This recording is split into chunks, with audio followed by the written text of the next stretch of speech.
Hello, guys. Tonight we slip into the moonlit vales of ancient Greece, where the goddess of the wild hunt doesn't storm the scene with thunderbolts or heroic fanfare, but arrives on a whisper of waves and shadowed hills, her first cry echoing like a wolf's distant call under a silver sky. Feel the cool Aegean spray misting your face as dawn's hesitant glow creeps over jagged cliffs, the air thick with salt and the faint, primal stir of untamed earth awakening, olive branches trembling, distant howls threading the mist, pulling you into a world where gods brush against mortal grit in the quietest, most forgotten corners. But here's a cheeky nudge. You probably won't survive this tale unscathed, because once Artemis's wild gaze hooks you, those everyday routines of yours might start feeling a little too tame, urging you toward moonlit trails you never knew you craved. So, before you get comfortable, take a moment to like the video and subscribe, but only if you genuinely enjoy what I do here. And hey, drop a comment with your location and local time. Let's see where in the world you're drifting off with me tonight. Now, dim the lights, and let's ease into tonight's journey together. Imagine, if you will, the quiet ripple of waves against the rocky shores of a small, unremarkable island in the heart of the Aegean Sea. It is Delos, a place that in the grand sweep of history often fades into the background, overshadowed by the towering acropolises of Athens or the sun-baked temples of Delphi. But here, in this forgotten speck of land, something stirs, not with the clash of bronze spears or the thunder of divine wrath, but with the subtle, almost imperceptible shift of a world tilting toward the wild. You are there now, standing on the pebbled beach as the first light of dawn creeps over the horizon, casting long shadows from the low hills that rise like the humped backs of sleeping beasts.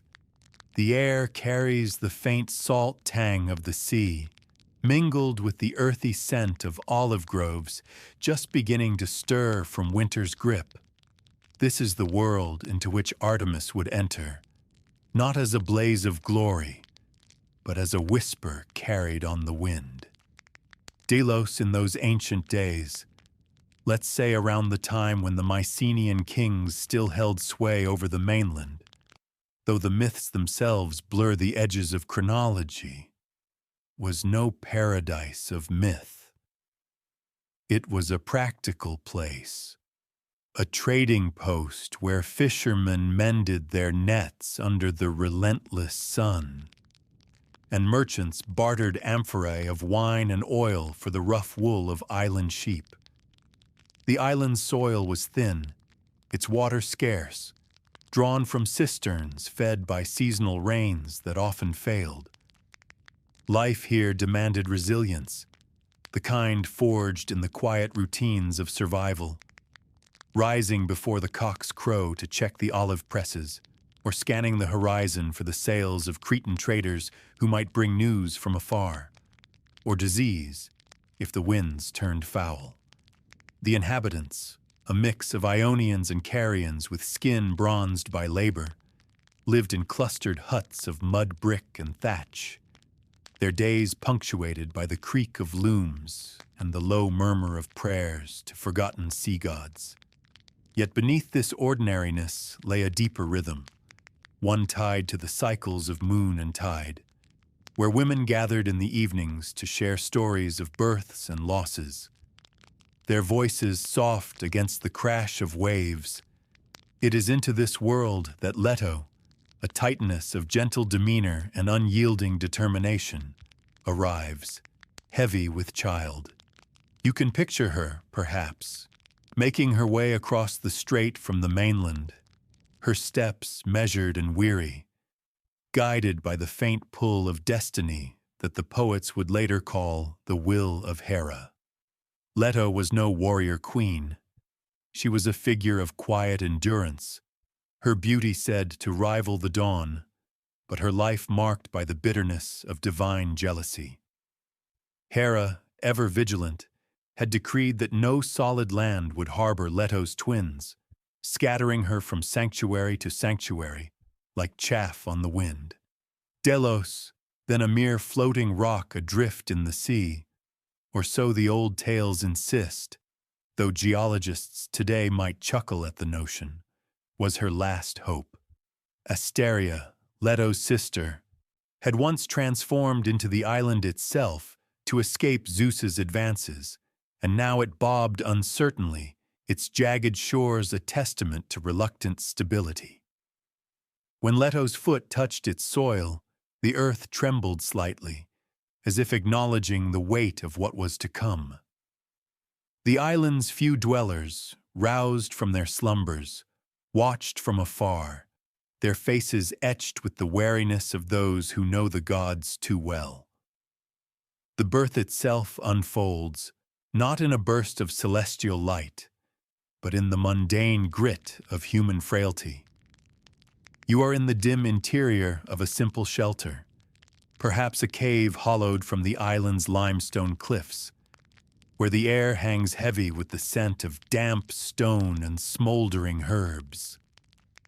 Midwives, local women with calloused hands from years of weaving and winnowing, cluster around Leto, their whispers a steady undercurrent to her labored breaths. They burn bay leaves for Apollo, the unborn brother, and murmur invocations to Eileithyia, the goddess of childbirth, whose aid Hera has cunningly withheld. The process stretches through the night, marked by the drip of water from the cave ceiling and the distant cry of a shearwater wheeling overhead.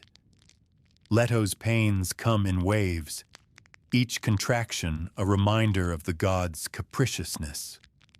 She grips a smoothed olive branch, its bark rough under her palms, grounding herself in the island's sparse flora.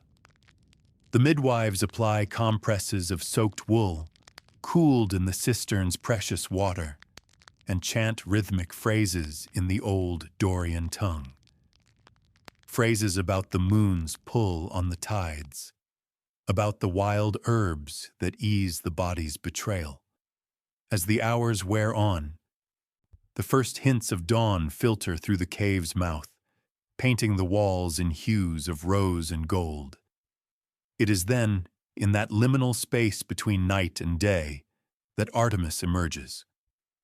The texts, Hesiod's Theogony, later echoed in the Homeric hymns, describe her as arriving fully formed, her eyes already sharp with the gaze of the huntress.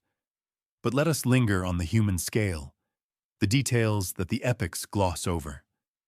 She is small, her skin slick and flushed, crying not with the wail of vulnerability, but a keen, alert sound that startles the shearwaters into flight.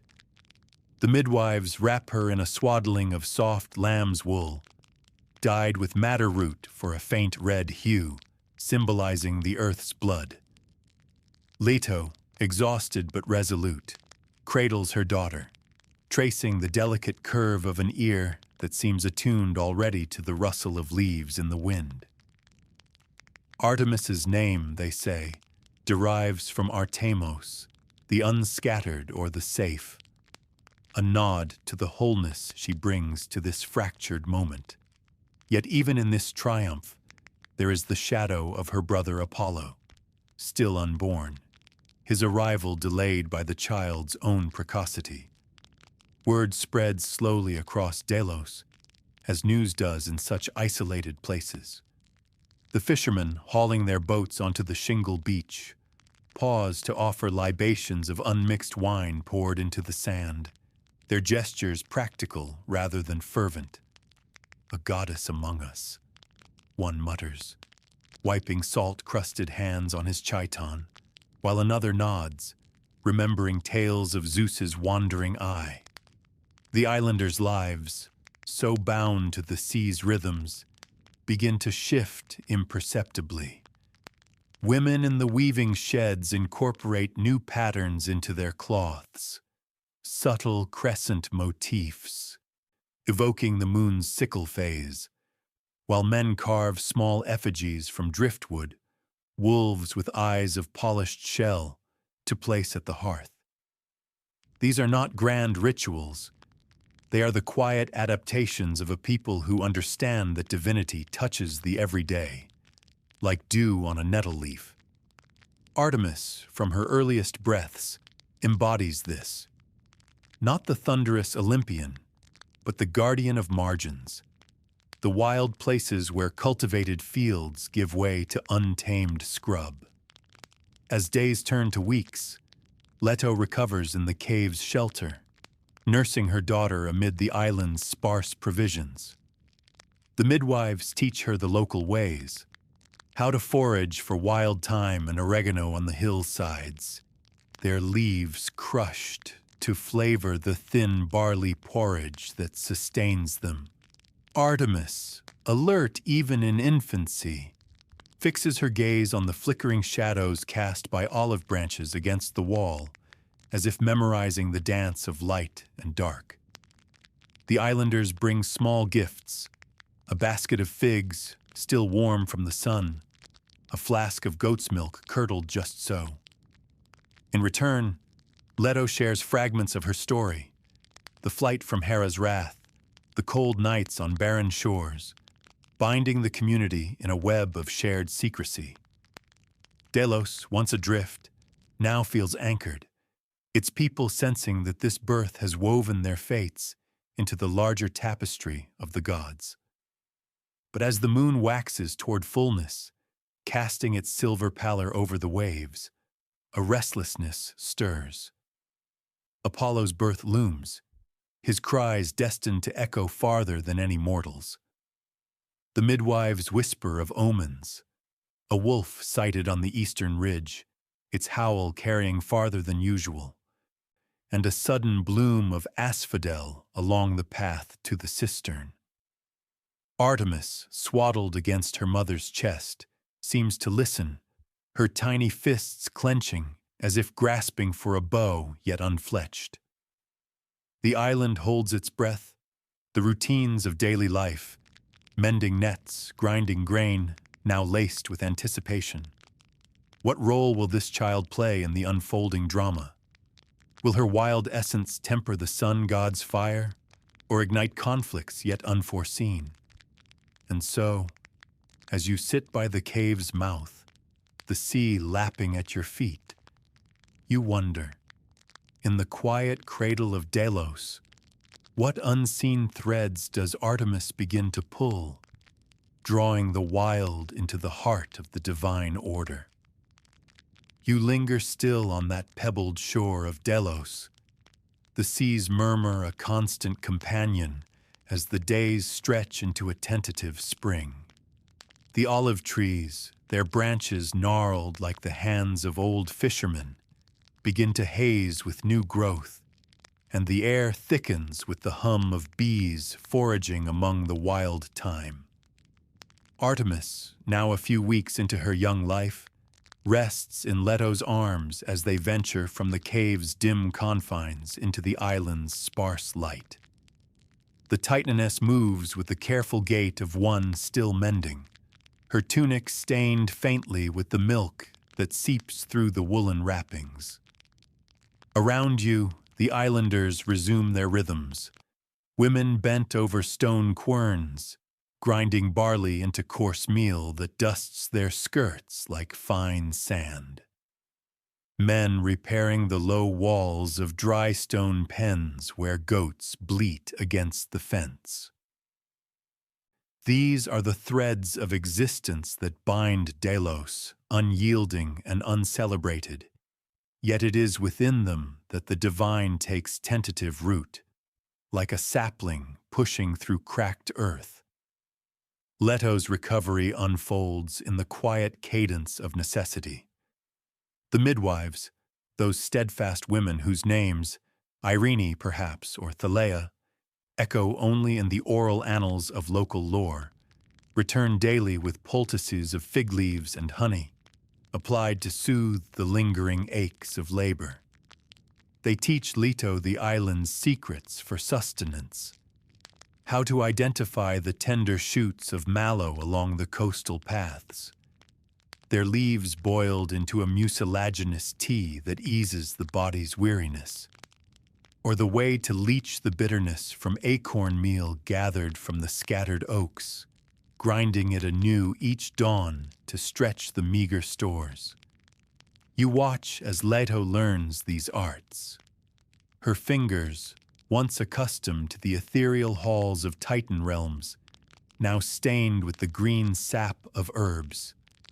Artemis, cradled close, stirs at the scents, her small nose wrinkling in what might be the first flicker of curiosity for the wild's bouquet. The child nurses greedily, her suckling a rhythmic pull that mirrors the tide's ebb, and in those moments, Leto whispers fragments of prophecy, tales of a daughter who will roam the untamed fringes, her feet light on dew-kissed grass. The community of Delos, small as it is, perhaps no more than 100 souls scattered across the island's 5 square miles, circles this new center without fanfare. The headman, a weathered figure named Krios with a limp from a long-ago fall among the rocks, organizes the sharing of provisions. Goat's milk, warm and frothy from the morning milking, is portioned into clay jars sealed with beeswax, delivered to the cave with the practicality of those who know famine's shadow.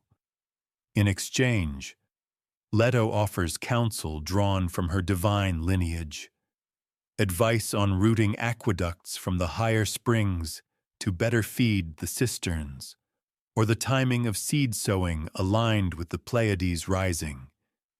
Details mundane yet vital, for Delos's thin soil yields grudgingly, its harvests often halved by drought or the gnawing teeth of island voles.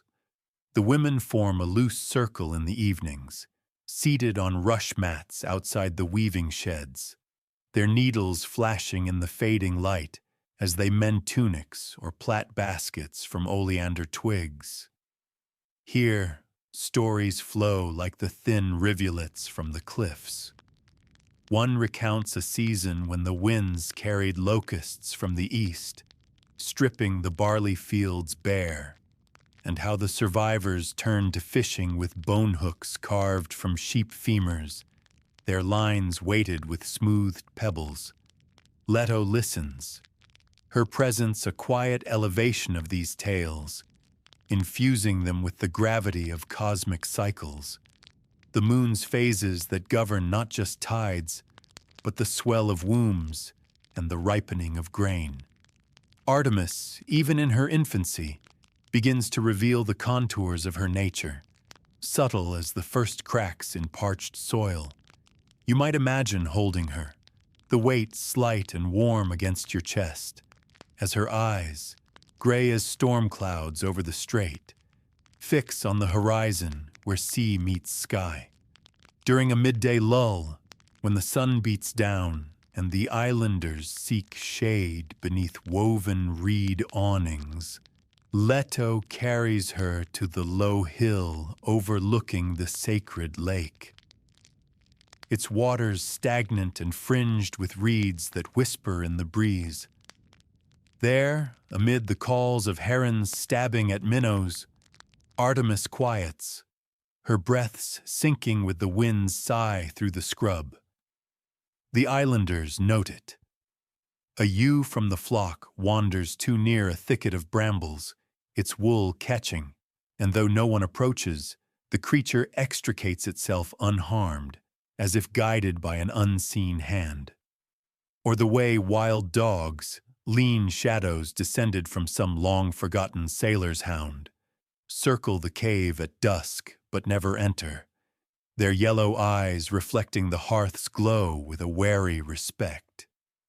These are not miracles proclaimed in verse, but the incremental shifts that mark a presence. The sudden abundance of hares in the rocky gullies, their forms darting like silver arrows under the moon, or the bloom of silverweed along the paths, its leaves a balm for weary feet.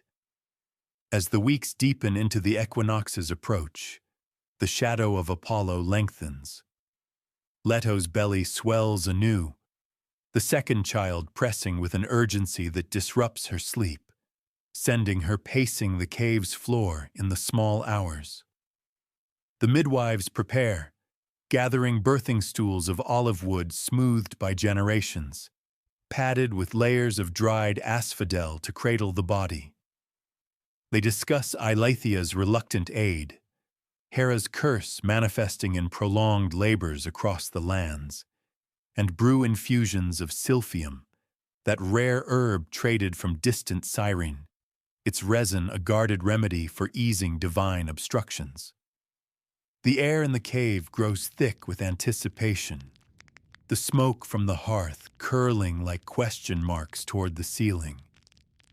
Leto, drawing on her Titan resilience, shares meals with the islanders, a simple stew of lentils simmered with wild garlic, eaten from shared bowls that pass hand to hand, fostering bonds forged in scarcity. In these gatherings, the talk turns to the twins' fates. Apollo, destined for the lyre's strings and oracular flames, a counterpoint to his sister's silent arrows. The fishermen, their hands scarred from hauling lines, muse on how the gods' offspring might bless the seas, steadying the winds that scatter their catches, or filling the nets with mullet fat as a full moon. Yet beneath this communal weave, tensions simmer like the slow boil of a cauldron. Hera's spies, perhaps the ever-watchful Iris, or subtler agents in the form of sudden storms that lash the strait, cast a pall. One night, as thunder rumbles distant over the Peloponnese, a squall upends a trading skiff off the western point, its cargo of Cypriot copper ingots lost to the depths. The islanders salvage what they can, splintered timbers lashed into temporary repairs for their own boats, and in the retelling, fingers point skyward, invoking the Queen of Heaven's grudge. Leto, undeterred, teaches Artemis a lullaby in the old Titan tongue, its syllables rolling like pebbles in a stream. Verses about the moon's quiet sovereignty, her light piercing the darkest thickets. The child responds, her gurgles harmonizing in a way that stills the midwives' fears, if only for a breath. Delos itself seems to brace, its floating myth stabilizing as roots delve deeper into the seabed. Or so the geomyths suggest. The island's gradual settling a metaphor for the twins anchoring in the mortal realm. Through it all, the daily grind persists, a testament to human tenacity. You join the women at the loom, your fingers learning the shuttle's path as they weave linen fine enough for Leto's veils, threads dyed with the island's lichens in shades of muted earth. The men demonstrate knot tying for nets, loops that hold fast against the pull of tuna schools migrating north. These skills, passed from parent to child like heirlooms of bone and fiber, underscore the resilience that mirrors Artemis's emerging essence, not conquest, but harmony with the untamed, the survival etched in every careful step. As the moon swells to fullness once more, its light bathing the cave in argent clarity, Leto's pains begin anew, sharper this time, heralding Apollo's arrival. The midwives light lamps of olive oil, their flames steady against the wind seeping through the entrance, and the island falls into a hushed vigil. But as the first contractions grip, a question lingers in the salt-laden air. Will Artemis, this child of margins and moonlight, stand as midwife to her brother's birth, weaving her wild guardianship into the very fabric of his solar ascent? Or will the shadows of Hera's envy pull them asunder before the dawn? The moon hangs at its zenith now, a luminous disk unmarred by cloud, its light spilling across the cave's threshold like spilled milk from an overturned amphora. You stand just outside, the night's chill seeping through the thin weave of your chiton, as the sounds from within carry on the still air. Leto's measured breaths, ragged at the edges, the midwife's low chants, threading through the pauses like the warp in a half-woven cloth. Delos sleeps uneasily around you, the island's contours softened in silver, its olive groves mere silhouettes against the sea's dark expanse. The goats in their pens shift restlessly, their bells tinkling faintly, as if attuned to the labor's pulse. This is the culmination.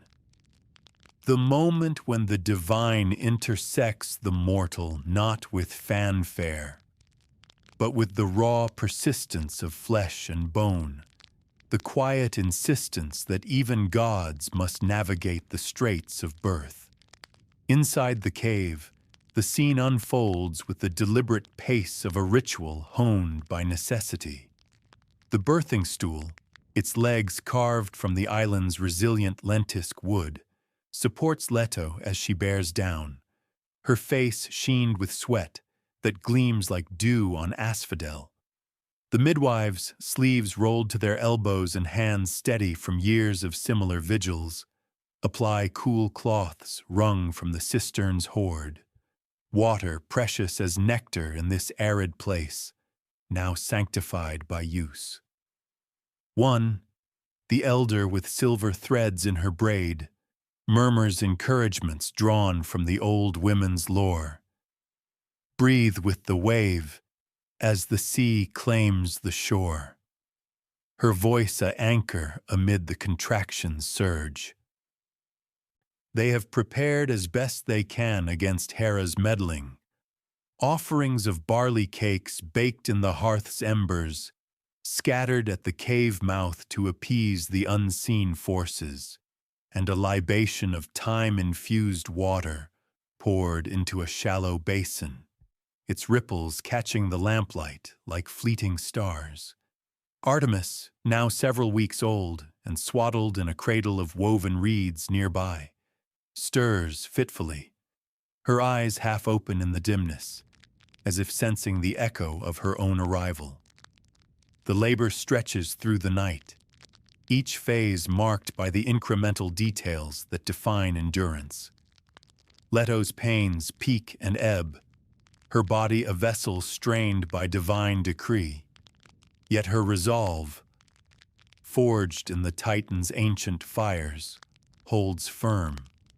The midwives rotate shifts, one stepping out to the fire pit to reheat the herbal compresses, their steam carrying the sharp tang of sage gathered from the cliff's crevices. You might assist, passing a bowl of diluted vinegar to cleanse the hands, its acrid bite a reminder of the earth's unyielding chemistry. Stories circulate in hushed tones to distract from the toil. The elder midwife recounts a birth from her youth, when a storm had flooded the cisterns, forcing them to boil seawater over driftwood fires, the salt crystals forming like tears on the babe's skin. These anecdotes, banal in their intimacy, underscore the universality of survival, the way Delos's women, like their foremothers across the archipelago, turn scarcity into strategy, weaving resilience from the frayed edges of circumstance. As the eastern sky pales to the color of diluted wine, Apollo makes his entrance. The Homeric hymn speaks of his cry shaking the earth, but here, in the cave's confines.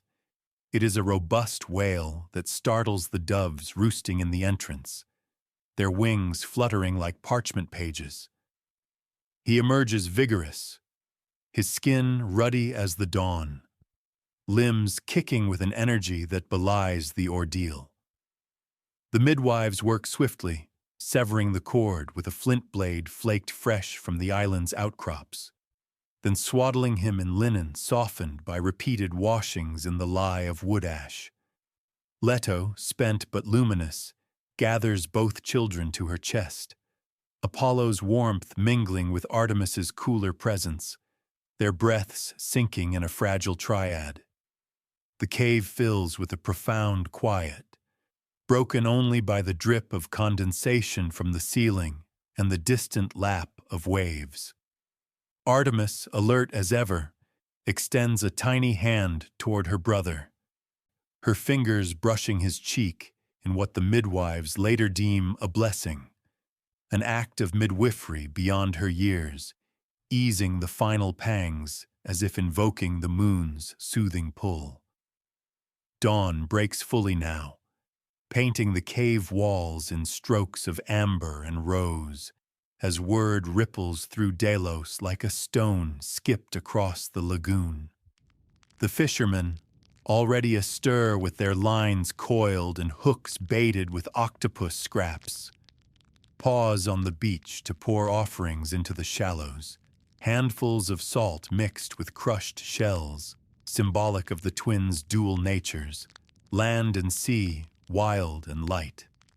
Krios, the headman, summons the community to the central hearth, a ring of stones blackened by uncounted fires, where they share a communal meal of flatbreads baked on hot pebbles, topped with the first shoots of fennel from the hills.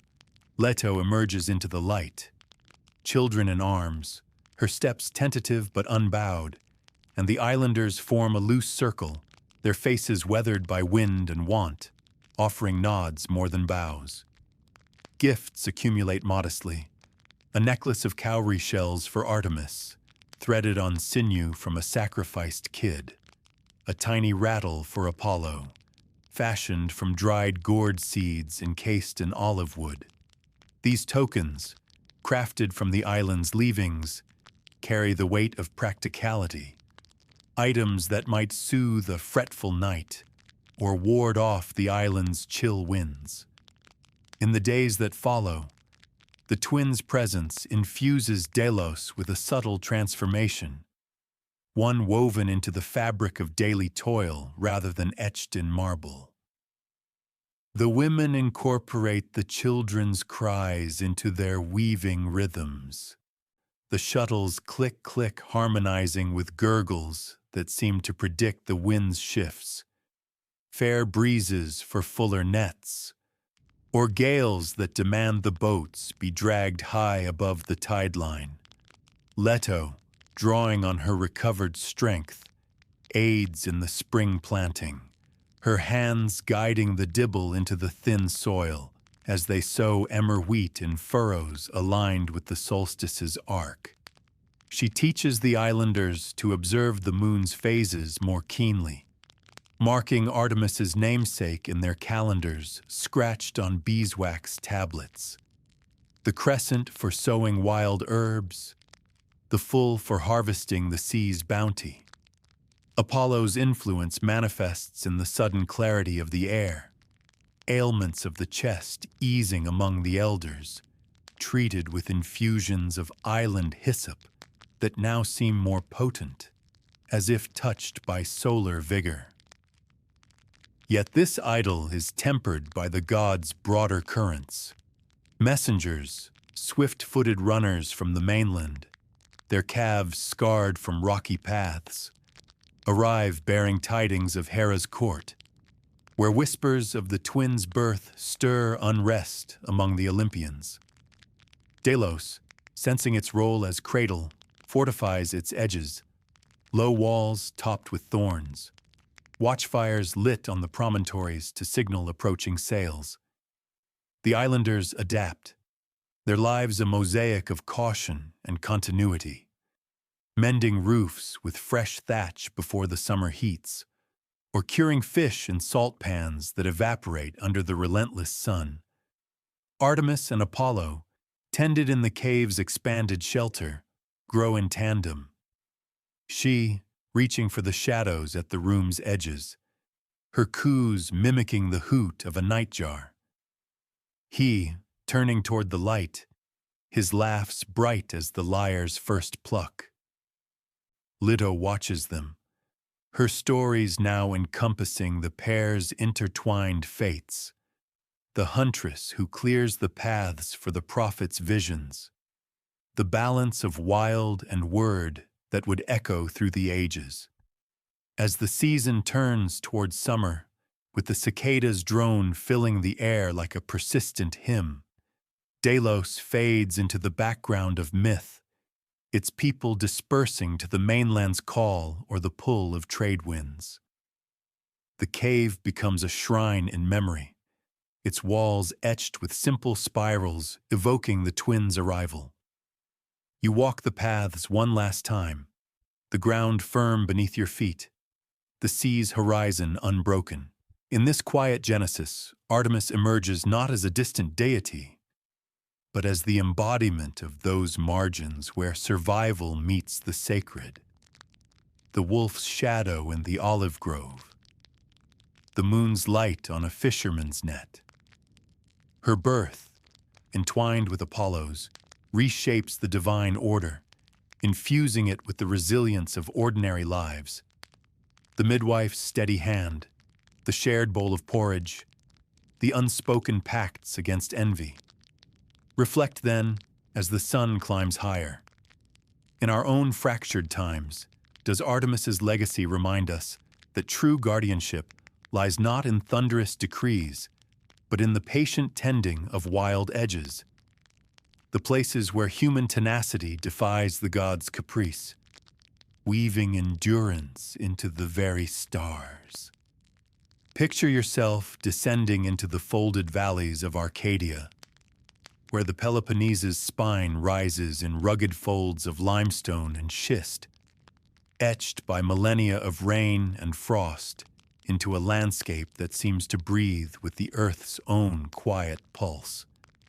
It is late summer, the air heavy with the resinous scent of pine and the faint, acrid tang of sun-baked thyme crushed underfoot. Arcadia, in the shadow of the Mycenaean collapse, say around the time when linear B-tablets still whispered of palace economies crumbling into pastoral obscurity, was no idyllic pasture of Pan's pipes and nymphs' dances, though the later poets would romanticize it so.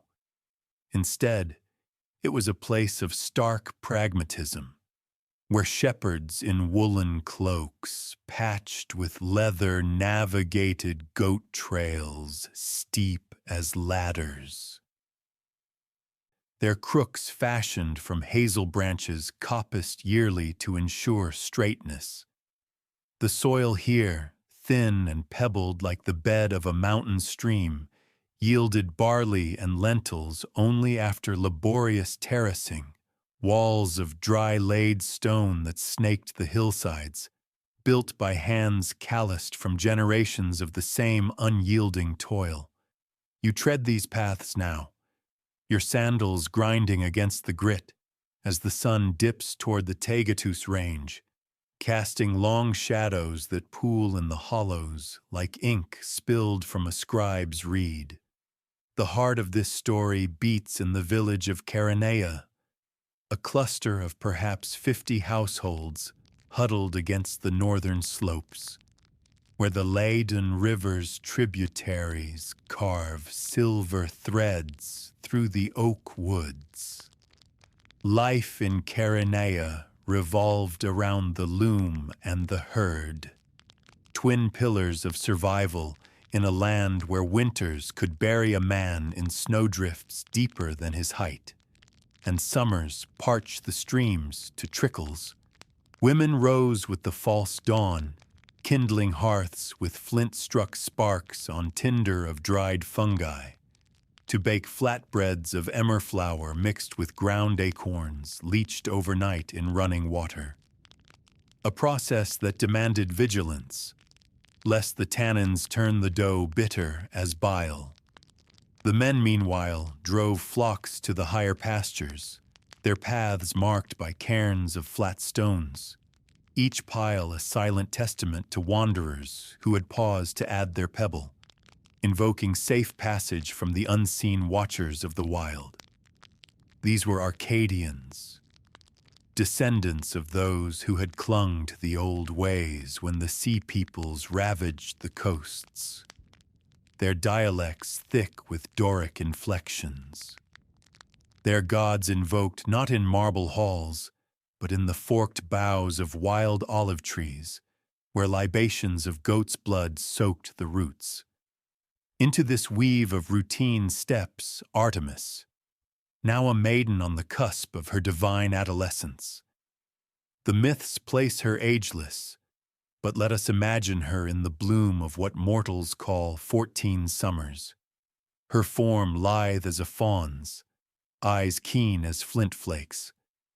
She arrives not on a chariot of foam-flecked stags, but as a shadow slipping through the tree line, drawn by the land's untamed pulse that resonates with her own. The Homeric hymns hint at her wanderings, her choice of companions from the nymphs of river and ridge, but the true texture lies in the ordinary. The way she pauses at a spring to cup water in her palms, its chill shocking against skin warmed by the hike. Or how she notes the spiral of a snail's shell embedded in the path's mud, a pattern that speaks of the world's coiled secrets. Arcadia calls to her because it is the last bastion of the feral in a Greece tilting toward the plow and the polis. The place where fields fray into maquis scrub, alive with the scuffle of porcupines and the screech of eagle owls at dusk. The village women first encounter her at the communal spring, a basin hewn from bedrock and fed by an underground vein that never quite runs dry, even in the driest July. You are among them, skirt hiked to your knees as you rinse spindle whorls in the flow, the clay cool and slick under your fingers. They are a hardy lot. Phoebe, broad-shouldered from years of scything wild grasses for thatch. Lycia, her fingers nimble from twisting wool into yarn on a drop spindle that whirs like a trapped bee, and others whose names blend into the chorus of their chatter. Complaints about a ew's stubborn lameness, or the proper ratio of lye to fat for rendering tallow soap from the autumn cull. Artemis approaches barefoot, her tunic of fawn hide unadorned save for a belt of braided rushes, her hair unbound and tangled with burrs from the undergrowth. She kneels without ceremony, dipping her face to drink, and when she rises, water droplets trace paths down her neck like tears on a statue's cheek. The women fall silent, not in awe, but in the wary assessment of strangers in tight-knit places. Is she a trader's daughter from Tegea, or one escaped from a mainland household, fleeing the yoke of marriage? What unfolds is no divine epiphany, but a gradual threading of her presence into their days, much like the warp stretched taut on a loom before the weft begins its dance. Artemis lingers, drawn by the women's craft, for in Arcadia, weaving was more than labor. It was a map of the seasons, threads dyed with madder from the riverbanks for blood-red sunsets, or wove from the hills for the sky's bruise at storm's approach.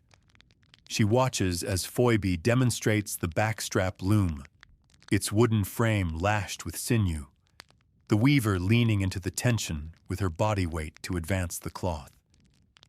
"See here," Phoebe says, her voice rough as unsanded oak. guiding Artemis's hand to the shuttle. A smooth bone tool carved from a deer's ulna, its point filed keen to pierce the shed. The girl, goddess though she be, fumbles at first, her fingers unaccustomed to the deliberate rhythm, but soon finds the flow, her passes steadying as if echoing the arrow's flight she will one day master. The women share their yarns, tales of a winter when wolves culled half the flock, forcing them to weave nets from nettle fiber, stripped and retted in the Ladon's shallows, to trap hares in the snowfields, or the year a landslide buried the upper terraces, and they replanted with beans intercropped among the vines. The legume's nitrogen, a quiet alchemy for the soil's revival.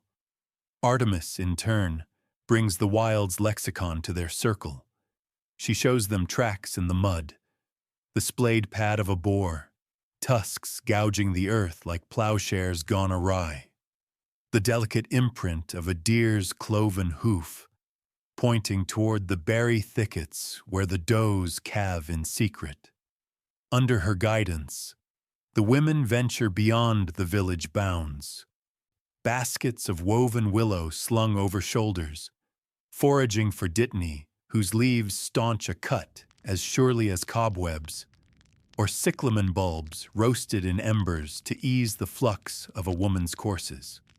These expeditions are prosaic affairs, pauses to shift a stone from the path, lest it twist an ankle, or the shared sip from a leather flask of soured goat milk to slake the dust.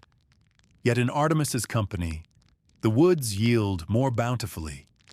A clutch of quail eggs nestled in leaf litter, their shells speckled like the moon's face, or a stand of asphodel whose roots, when pounded, thicken a stew against the lean months. The village men, returning with ewes heavy with wool, note the change. Fuller larders, fewer empty bellies at the evening hearth, where stories now include glimpses of a silver arrow glimpsed in the gloaming, felling a stag that provides meat for all. As autumn's first gales strip the oaks to copper skeletons, the weaving takes on new motifs under Artemis's subtle influence.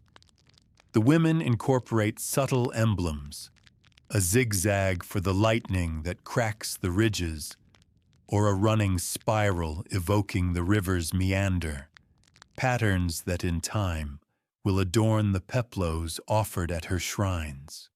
She joins their evening gatherings by the fire pit, a circle of stones ringed with milking stools, where they card wool with combs of thornwood, the fleece's lanolin scent mingling with smoke from apple boughs.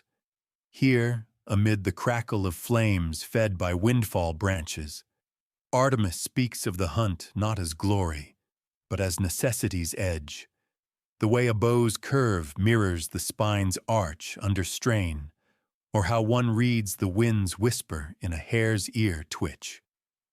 The women listen, their needles pausing, and share their own survivals. The birthing of twins in a snowbound hut, sustained by broth simmered from pine inner bark, or the mending of a broken loom with splints of reed, ensuring the cloth that clothes the dead for their pyre. Yet as the nights lengthen, a subtle unease threads the air, like a snag in fresh-spun yarn. Whispers circulate of shadows in the woods, wolves bolder than usual, their howls threading the valleys like a hunter's call. The men sharpen spears of cornel wood, tipped with obsidian flakes traded from the isles, and post watches on the hill crests. Artemis, ever the liminal one, seems both cause and cure, her presence drawing the pack closer even as her gaze scatters them at need. The women wonder, as they beat the woven cloth on stones smoothed by the Ladon's flow, is this maiden a gift from the wild gods, teaching them to weave hunt into hearth, Or does she herald a unraveling, where the threads of domesticity fray against the forest's pull? And so, as you sit by the fire's dying embers, the wool's warmth against your knees, you ponder. In the quiet warp of Arcadian days, what patterns does Artemis begin to shuttle through, binding the village to the wild's inexorable rhythm, or loosening it thread by thread? You settle deeper into the rhythm of Chaeronea as autumn's chill begins to thread the air, turning the Ladon's waters to a sharper clarity where trout dart like silver shuttles beneath the surface. The oaks, their leaves curling at the edges like the hems of worn chitons, drop acorns in a steady patter that the women gather in woven hampers, their skirts brushing the leaf litter as they stoop. Life in the village persists in its unhurried cadence. The men return from the high pastures with ewes whose bells clank discordantly, wool matted with burrs that must be picked free by lantern light. The boys practice slinging stones at makeshift targets of stacked turf, their misses thudding into the earth like half-hearted omens. Artemis, now a fixture in the weaving circle, moves among them with the unobtrusive grace of a stream finding its channel, neither commanding nor retreating, but simply there, her presence a quiet warp against which the day's weft is drawn. The women's gatherings evolve under her subtle tutelage, shifting from mere labor to a shared lexicon of the wild's intricacies. You join them at the communal loom house, a low structure of wattle and daub with a roof of thatch that leaks in the first rains, forcing them to shift the frames beneath clay pots placed to catch the drips. Phoebe, ever the anchor, demonstrates the carding of fleeces on combs spiked with hawthorn thorns, the wool transforming from tangled clumps to fluffy clouds that catch the light filtering through the smoke hole. Artemis observes, then contributes. She brings fleeces from the forest's edge, gathered from brambles where sheep have rubbed against the thorns, the wool already softened by dew and the nibble of browsing deer. "Feel the difference," she says, her voice even as the rivers flow, pressing a lock into Lycia's palm, the fiber finer, less prone to felting in the wash. The women experiment, blending it into their yarns, the resulting thread holding dye more evenly, yielding cloaks that repel the winter's damp like oiled leather. These innovations are tested in the mundane. A herder wears one on a scouting trip to the upper ridges, returning to report how it warded off the sleet that plastered his old garment. The water beading and rolling away, like beads from a broken necklace. Context deepens as the season turns, revealing Arcadia's layered history in the very tools they wield.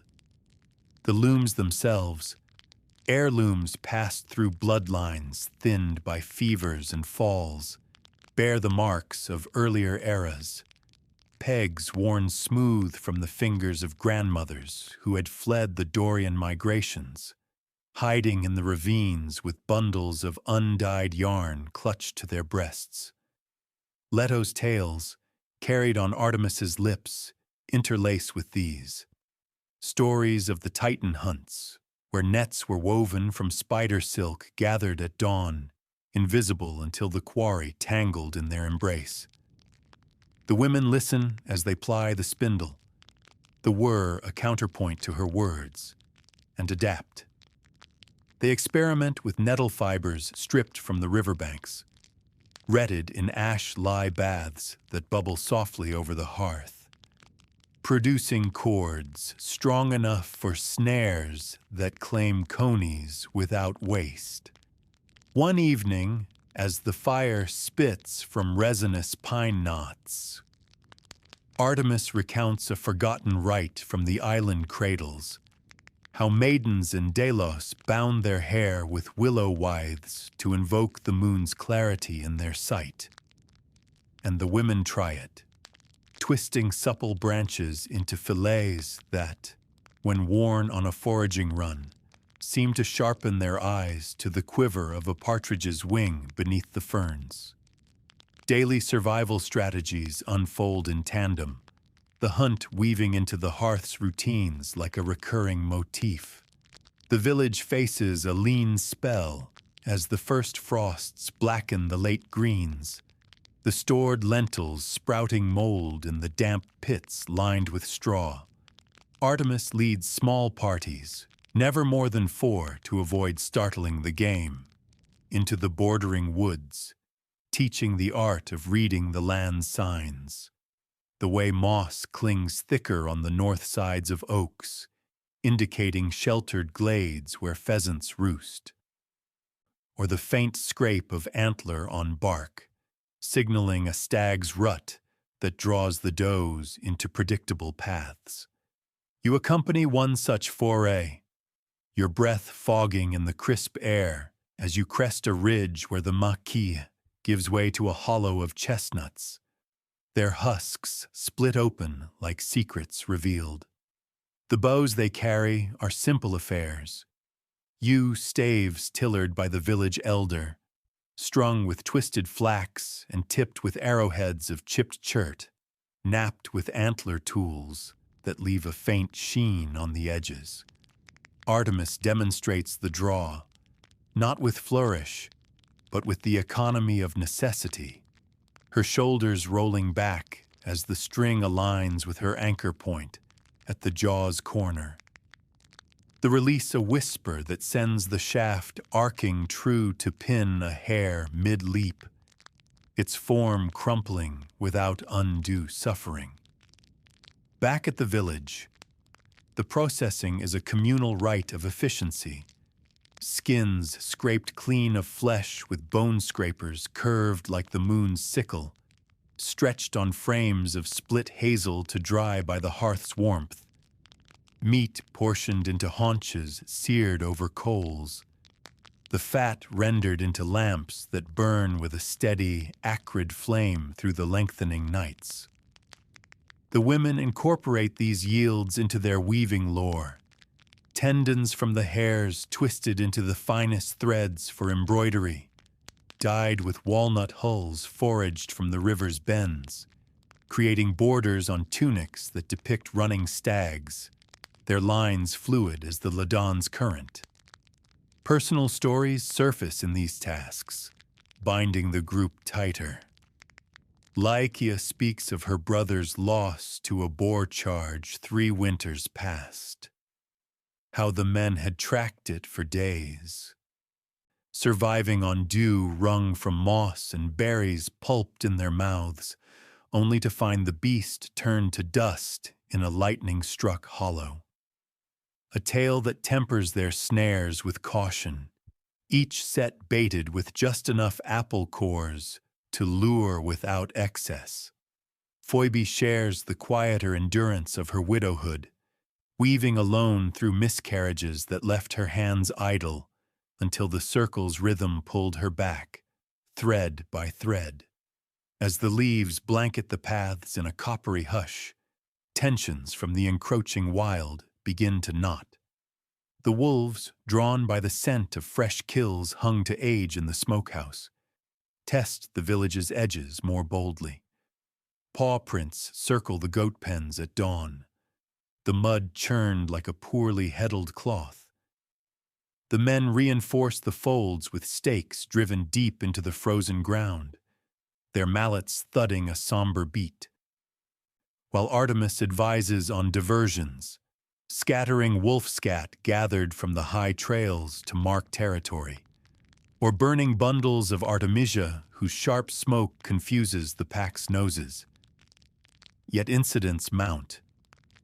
A ewe dragged off in the gloaming, its bleat cut short, leaving only wool tufts snagged on thorns like warnings unheeded.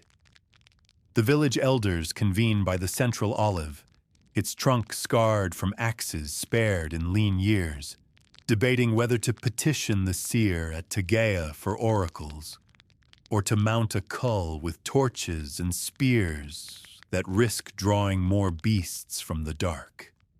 Artemis navigates this fraying with her characteristic poise, joining the watches where she perches on outcrops, her silhouette merging with the rocks as she looses warning shots that crack branches overhead, scattering the shadows without spill. The women, emboldened, weave protective talismans, small pouches of wolfsbane roots and deer's knucklebones, strung on cords to hang at the thresholds, their scents a barrier as subtle as moonlight on frost. In the loom house, patterns shift. The spirals tighten into labyrinths, evoking the wolf's circuitous prowl. Threads of black-dyed wool from the forest fleeces outlining jaws agape. Leto's echoes persist in Artemis's counsel, the balance of predator and prey as the gods' own weave, where overhunting thins the herd that sustains the hunt. The village adapts, rationing the new meats into stews simmered with foraged roots, the broth stretched with barley from the last sound silo, shared in wooden bowls passed around the fire pit, where flames leap like startled hares. Through these deepening days, the narrative draws toward a crux, the wild's threads pulling taut against the domestic loom. The women sense it in the loom's creak under heavier warps, in the way Artemis's gaze lingers longer on the tree line at dusk. As a bitter wind strips the last leaves, heralding the first true snows that will blanket the ridges, a larger shadow stirs. Reports from passing traders of a great boar ravaging the lowlands, its tusks goring vines and men alike, fleeing northward into Arcadian folds. The village braces, sharpening their tools with whetstones oiled in linseed pressed from the summer's flax, wondering if this is the unraveling or the knot that binds. But as you huddle by the loom, the shuttles pass echoing the wind's whine through the thatch.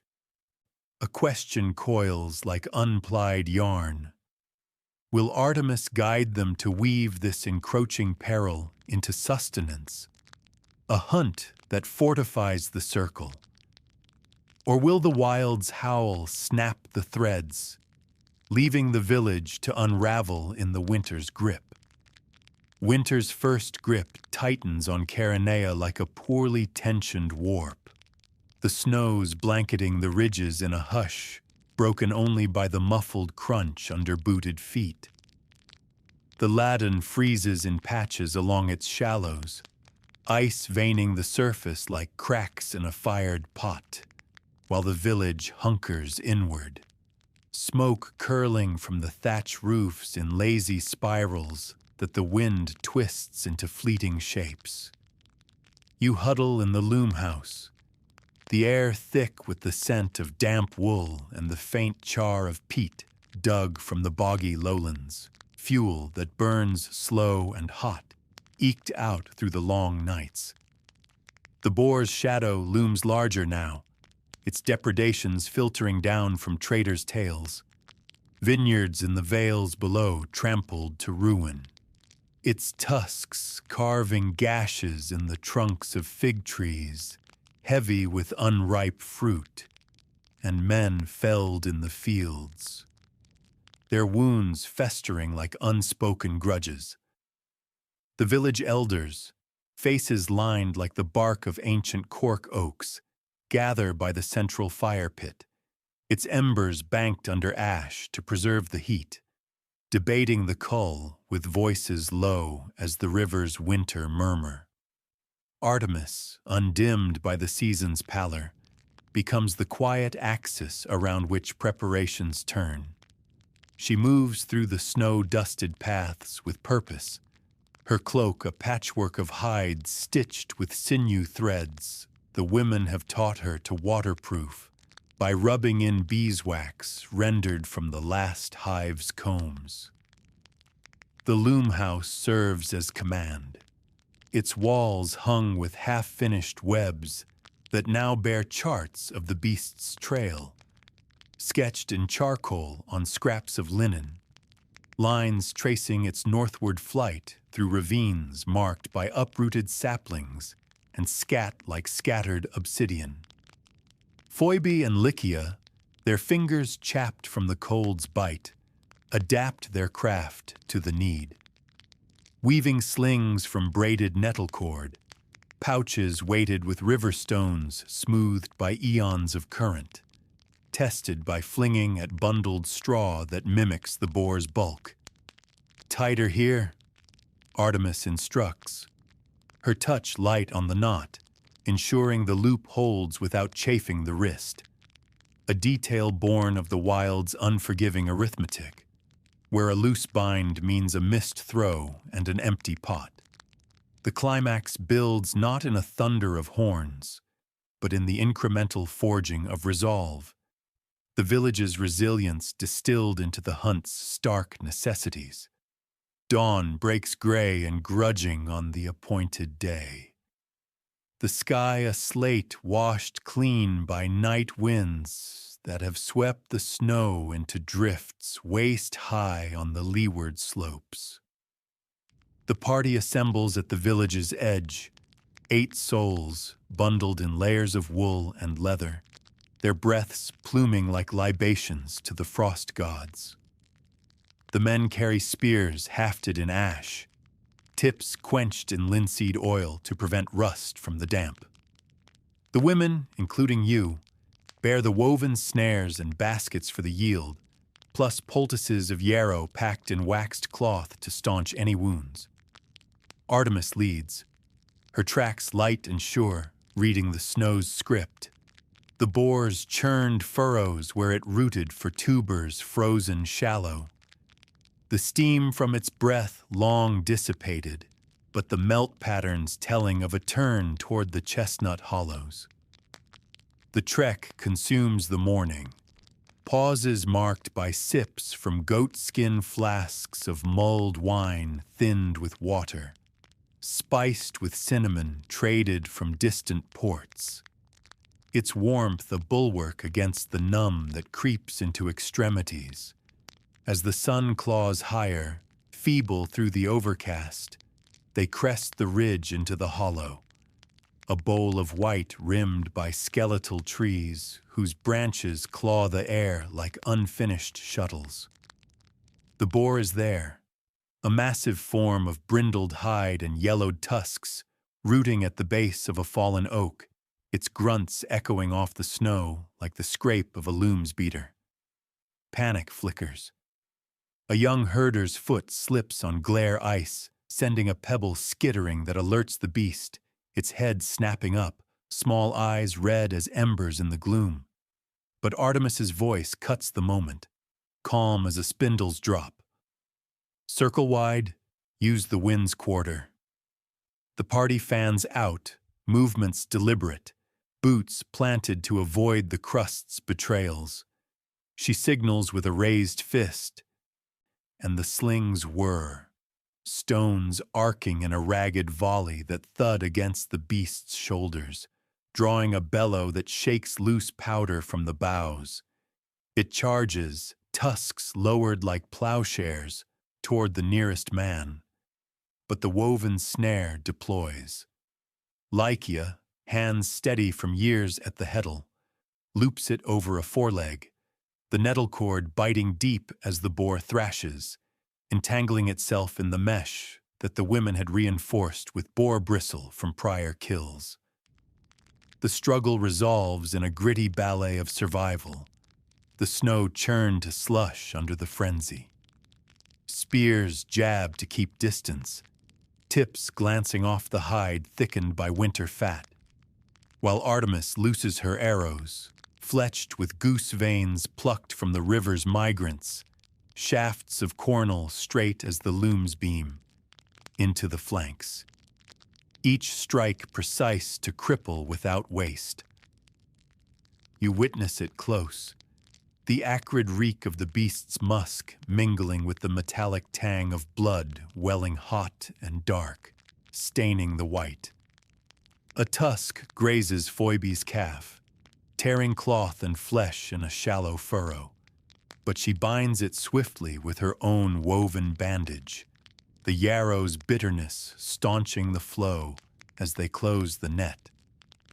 The boar weakens, its lungs heaving clouds of vapor, until a final spear, thrust by the elder with a grunt born of decades' grudges, pierces the throat, the body slumping into the reddened drift like a felled tapestry.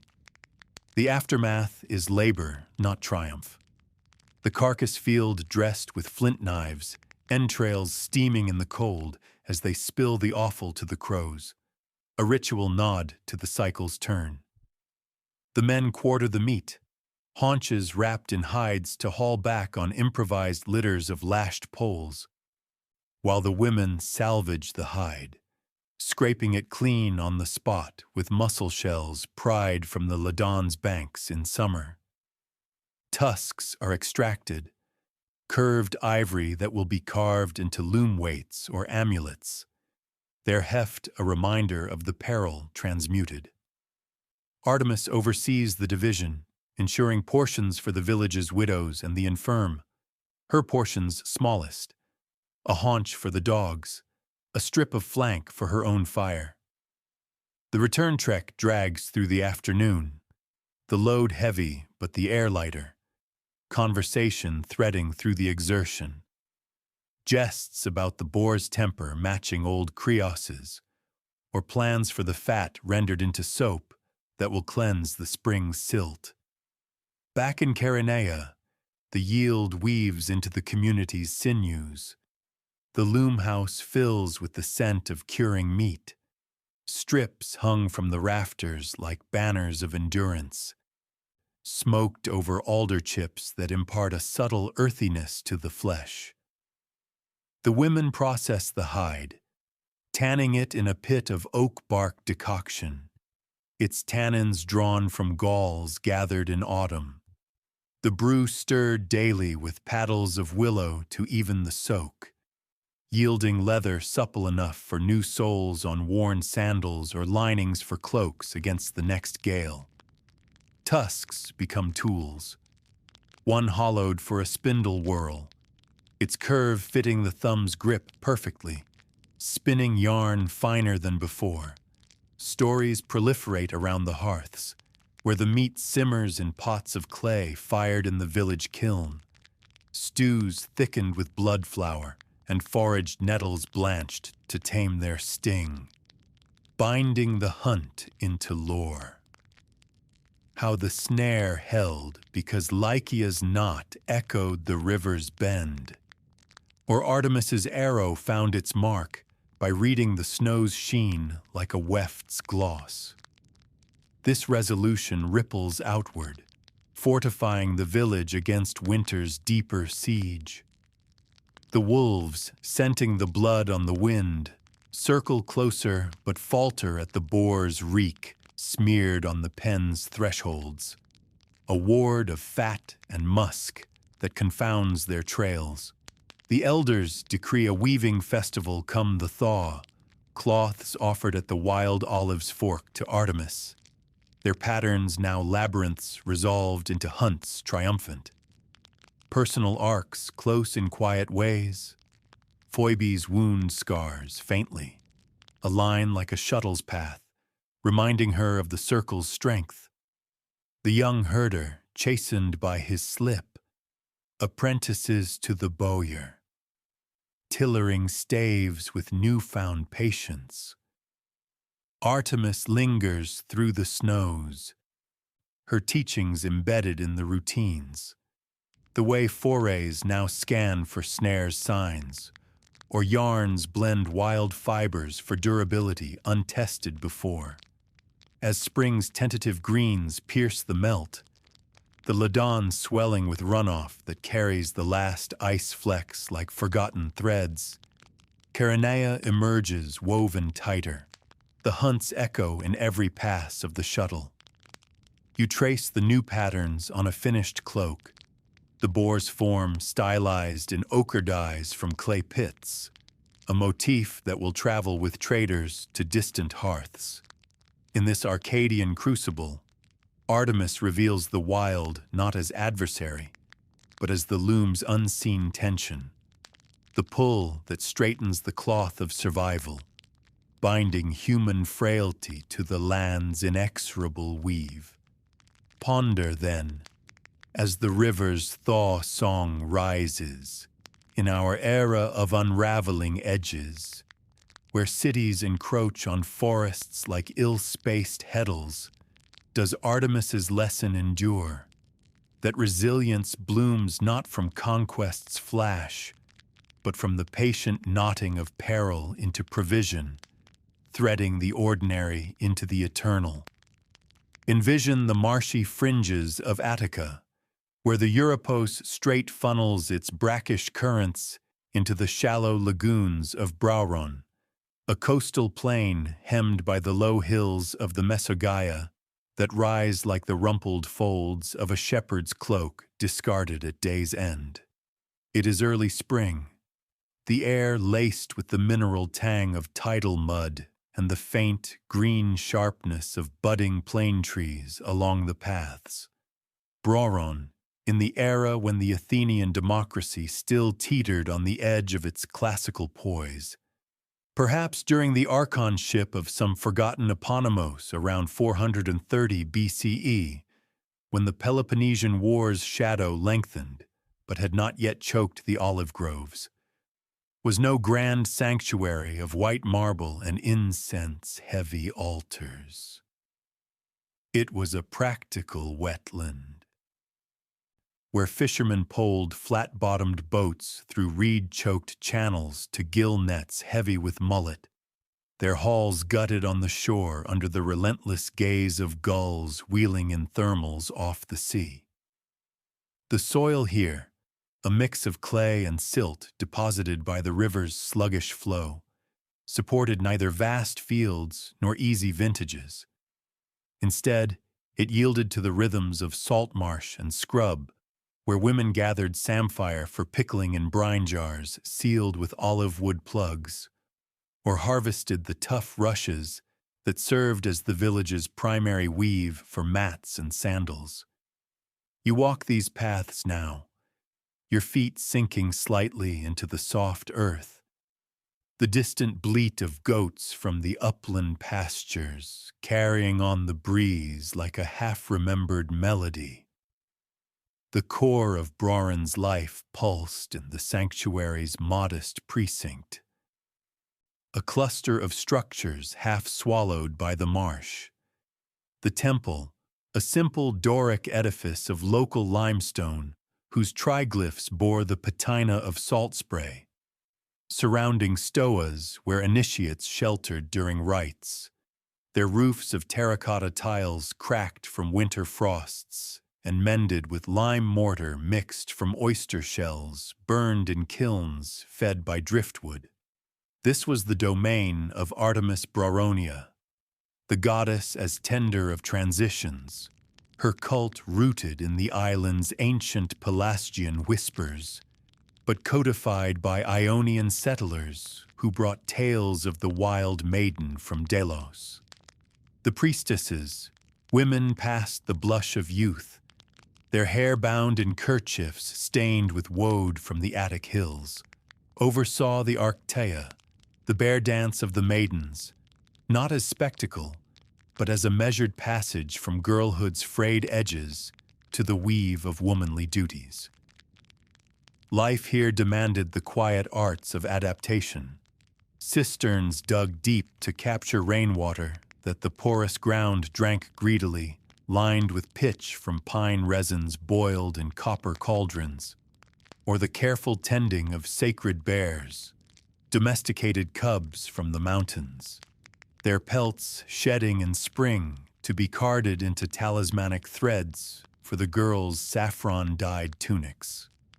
Into this liminal world arrive the Maidens, a cohort of some 20 girls aged 10 to 12, summoned from Athenian households by the Archon's decree. Their arrival staggered over weeks to ease the sanctuary's stores. You are among the attendants, perhaps a younger sister or a village helper. Your hands rough from helping your mother twist willow into baskets at home. Now tasked with carrying the girls' small bundles. Folded chitons of linen too fine for marshware. Wrapped around barley cakes baked in domed ovens and stamped with the family's seal of a stylized owl. The maidens themselves are ordinary in their uncertainties. Callisto, with freckles like scattered lentils across her nose. From a potter's family in the Kerameikos, her fingers perpetually dusted with slip from the wheel. Or Irene, slight as a reed, daughter of a fuller whose days were spent treading wool in vats of stale urine to set the dyes. They arrive by cart or on foot along the sacred way, the road rutted from ox wagons hauling amphorae of oil to the harbor at Rhamnus, their chatter subdued by the journey's jostle and the weight of what awaits. A season of seclusion, fasting, and mimicry of the bear's wild gait, all to appease Artemis's transitional gaze. The Rite's prelude unfolds in the everyday grind of preparation, the sanctuary's routines a scaffold for the soul's subtle shift. The priestesses assign the girls to the stoas, low benches of sun-baked brick where they sleep on pallets stuffed with dried asphodel. The stem's faint vanilla scent warding off the marsh's midges that swarm at dusk. Mornings begin with the ablutions, a procession to the sacred spring, its waters tepid from the earth's embrace, where the maidens strip to their waists and anoint themselves with oil mixed from wild olives pressed in stone mortars. The residue scraped from the girl's skin with strigils of smoothed bone to symbolize shedding the child's unformed clay. You assist, pouring the measured allotments from clay jugs balanced on your hip. The liquids glug a rhythmic counterpoint to the priestess's chants, invocations in the old Attic dialect, beseeching Artemis to guard the blood's first flow, that crimson thread binding girl to woman. Meals are sparse, designed to mimic the bear's lean seasons, porridge of barley ground in hand querns, its grit a reminder of the earth's unyielding gift, flavored with foraged sorrel, whose oxalic bite sharpens the tongue like a whetstone on bronze. As days lengthen toward the full moon's rise, the Arctea's core emerges in the dance's incremental rehearsals, held in the precinct's open court, where the ground is tamped flat with mallets wielded by the sanctuary's laborers, men from the nearby hamlets, their tunics belted with leather from the goats they herd. The girls, clad in those saffron crocuses sewn from wool carded loose to evoke the bear's shaggy coat, learn the steps not from scrolls or flutes, but from the priestess's patient demonstrations, a slow, swaying prowl on all fours across the dust, mimicking the cub's tentative exploration. Then the upright shuffle, arms curved like forepaws, heads tossing to shake imaginary dew from manes that are merely braids loosened with combs of boxwood. Callisto stumbles at first, her knees buckling on the uneven clay, scraping palms that the attendants bind with strips of linen soaked in vinegar to prevent festering, a common hazard in the damp, where infections spread like rumors through the close quarters. Irene, more lithe, captures the rhythm swiftly, her movements echoing the otters that slip through the lagoons at dawn. But she tires quickly, her breaths coming in wheezes that prompt the priestesses to teach breathing from the belly, as if drawing the marsh's own tides inward. The sanctuary's women weave these lessons into the broader tapestry of survival, sharing the hidden lore that sustains the rite's sanctity. Evenings gather them by the hearth in the priestess house, a structure of mud brick with walls frescoed faintly in ochre swirls depicting running stags, where they shell peas gathered from the upland plots, pods split with thumbnails yellowed from the task, the seeds boiled with dill from the herb beds to stretch the evening's pottage. Here, stories flow like the Europos's current. One priestess recounts a rite from her girlhood when a summer drought shrank the spring to a seep, forcing them to trek to the Ilissos for water carried in amphorae lashed to donkeys, the weight bowing their spines like the bears under winter's load. Another speaks of a maiden who, during the dance, twisted an ankle on a loose pebble, mended with splints of reed and rest by the fire, emerging with a limp that became her mark of Artemis's favor, a subtle asymmetry that guided her later steps as a midwife in Athens. These narratives, dull in their domesticity, underscore the rite's essence, not divine frenzy, but the measured endurance of thresholds, where the body's awkward shifts mirror the soul's quiet realignments. The maidens absorb this, their play tempered by the sanctuary's bounds. They forage under supervision along the marsh edges, baskets filling with mussels pried from the pilings of old fish weirs, shells cracked open with stones to reveal the briny flesh, steamed in their own liquor over tripod pots to test for poison before consumption. Artemis's presence infuses these tasks subtly.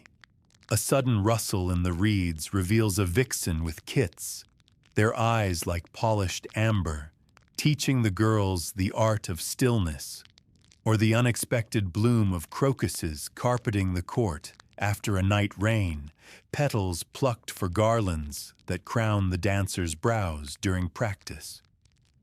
The priestesses note the omens in the mundane, a bear cub's unusually calm demeanor as it laps from the spring, or the way the gull's cries align with the girl's chants, as if the birds echo the goddess's unseen approval.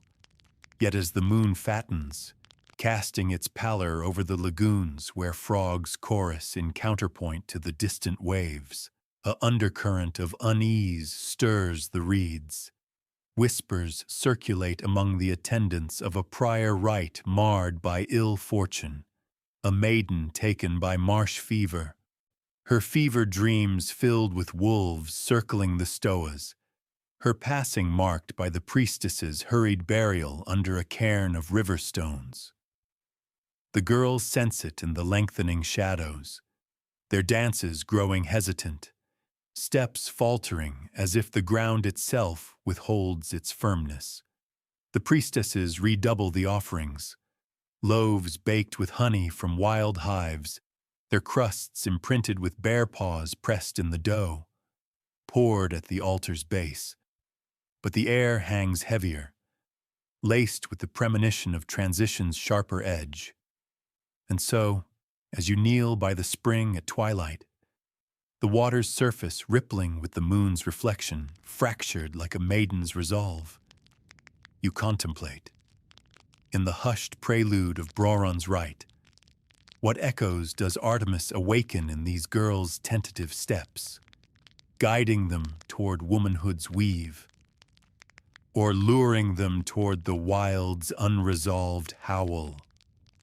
You linger in the sanctuary's court, as the full moon's glow begins to silver the reed fringes, turning the marsh into a mosaic of shadow and shimmer where the Europos's tides lap with a soft, insistent murmur. The air cools now, carrying the night's damp that settles on your skin like a fine mist from the spring's overflow, and the maidens' rehearsals draw to their close. The girls collapsing onto the tamped earth in heaps of saffron wool, their breaths ragged but laced with the tentative thrill of mastery. Brauron's rhythms deepen in this phase, the Rite's middle stretch where the Arcadia's steps evolve from mimicry to meditation, the body learning to hold the bear's wild poise amid the sanctuary's ordered confines. The priestesses, their faces etched with the subtle lines of seasons spent in this liminal service, guide the progression with the patience of those who know transitions wait. Not a leap, but a gradual settling, like silt in the lagoon after a storm's churn. The days unfold in a tighter weave of discipline and disclosure. The girls' routines calibrated to the moon's wax and wane, each phase a thread pulling them further from childhood's loose ends. Mornings still summon them to the spring, but now the ablutions include a ritual scraping with the strigils, not just of oil, but of a paste ground from white clay dug from the riverbanks, kaolin mixed with crushed myrtle leaves. Its astringency meant to tighten the pores as surely as it steels the will against the flux to come. You help mix it in shallow bowls of baked clay, the pestle of olive wood thudding rhythmically against the sides, releasing the herb's bitter aroma that clings to your fingers through the afternoon. Callisto, her freckles standing out sharper against the pallor of fatigue, winces at the paste's chill but endures, the priestess murmuring, as the bear grooms her coat against the bramble's tear, so you prepare the skin for life's pricks. The water that follows is measured now, ladled from the spring's basin with shells of whelk, each girl allotted just enough to rinse without waste. For the cisterns run low in this brackish season, their levels marked by notches on the stone rim that the attendants tally daily with knotted cords.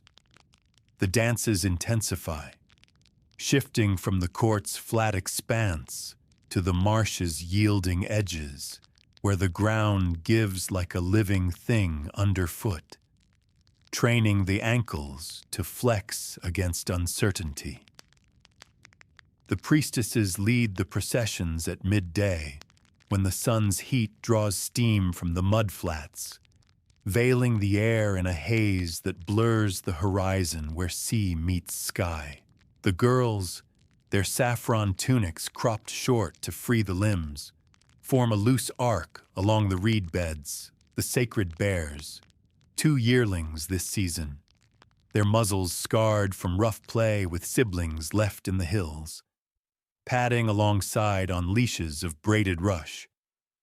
Irene takes to this terrain with ease, her reed-slim form adapting to the suck of mud that pulls at the heels, her paws mimicking the cub's waddle with a shuffle that sends ripples through the shallows.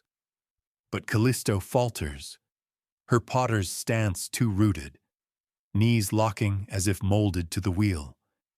A slip sends her sprawling into the ooze, the cold sludge seeping through her wool like a baptism unwanted. The attendants pull her up, you among them, wiping the mud with handfuls of dry grass plucked from the higher banks, then binding a twisted ankle with strips of linen from the sanctuary's stores, cloth salvaged from old peplos, boiled in lye to purify and softened with olive oil kneaded in by fistfuls.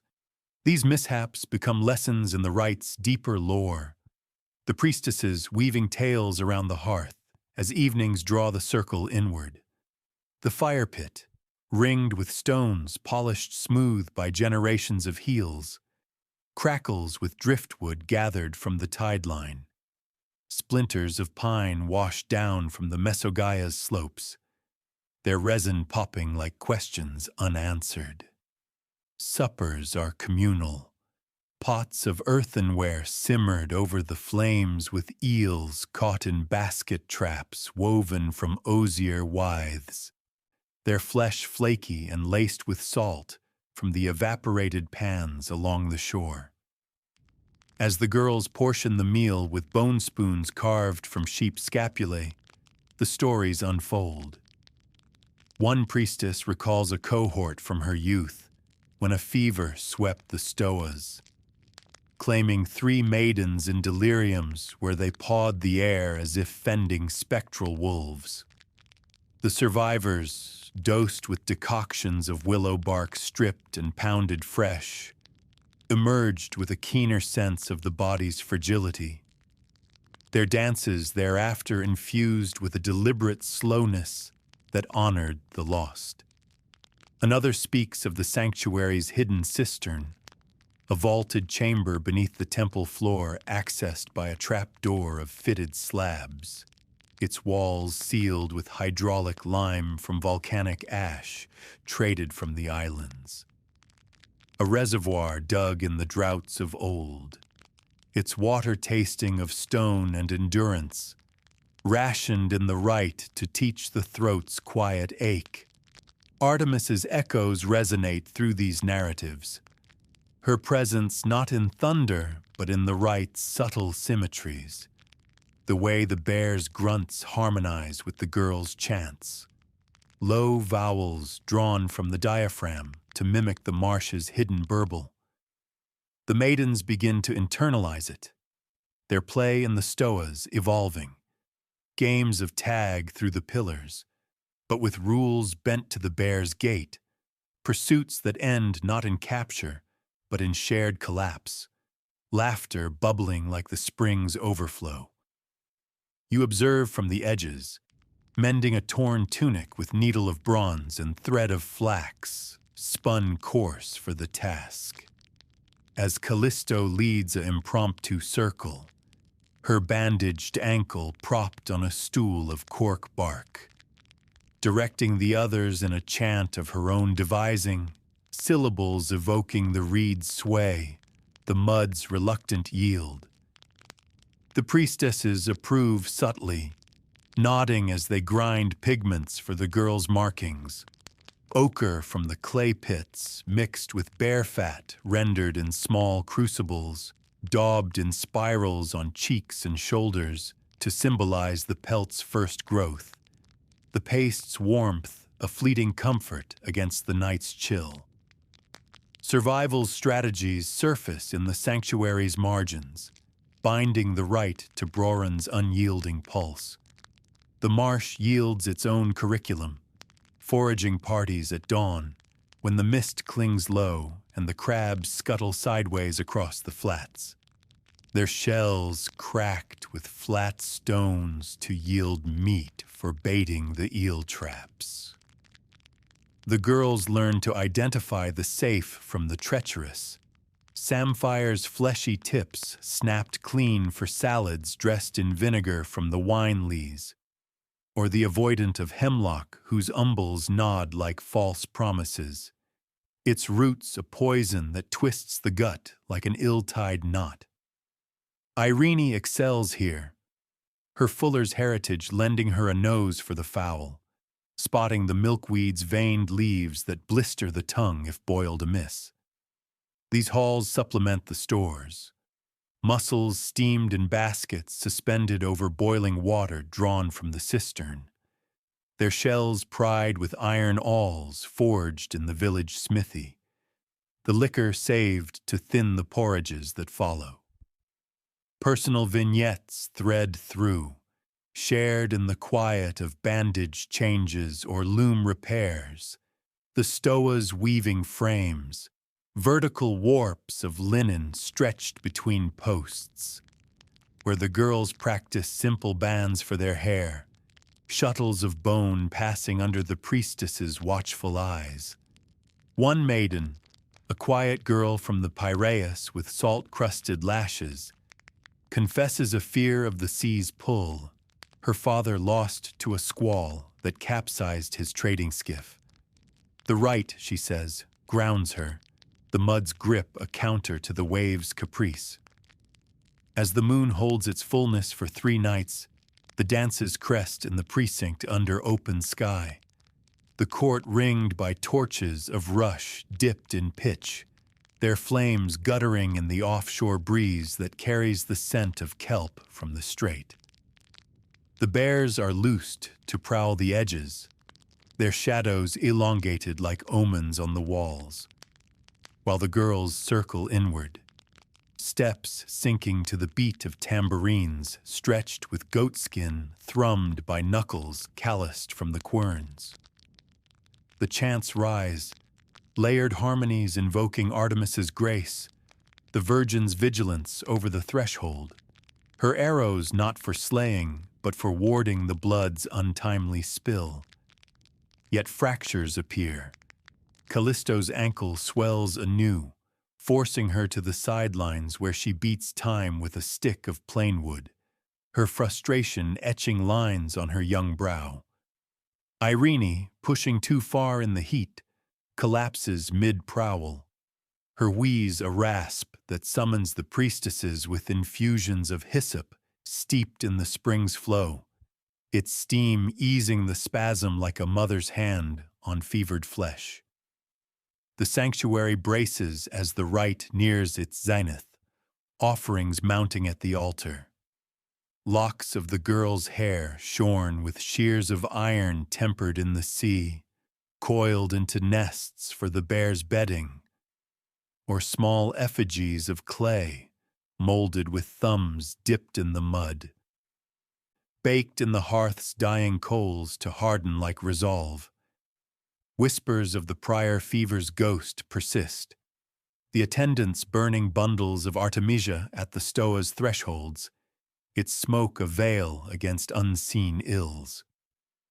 The priestesses consult the omens in the mundane, a crab's claw found intact in the mussel shell, curving like the moon's sickle, or the sudden piping of plovers over the lagoon, their calls aligning with the dance's cadence.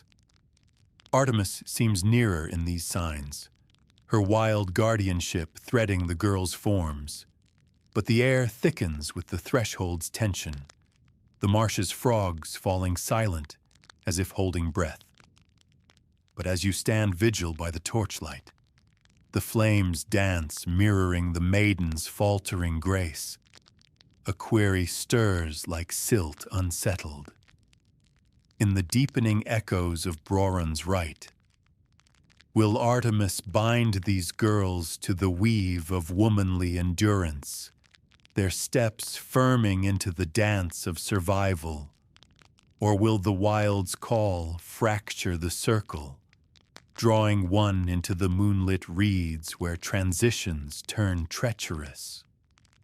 The moon's 3rd night crests in Brauron, its light a steady argent flood that turns the marsh's labyrinth of channels into veins of molten silver, pulsing with the Europos's relentless inward-outward sigh. You stand at the court's periphery, the torch flames now mere accents to the lunar glow, their pitch smoke threading upward like unanswered prayers caught in the night's breath. The air hums with the rite's culmination, the Arcadia's climax where the maiden's steps must bridge the chasm between emulation and embodiment, the bear's wild essence imprinting on the soul like a dye set in the fuller's vat. The sanctuary holds its collective inhale, the priestesses arrayed in their kerchiefs of undyed linen, hands clasped over staves topped with bronze antlers that catch the light in faint, flickering warnings.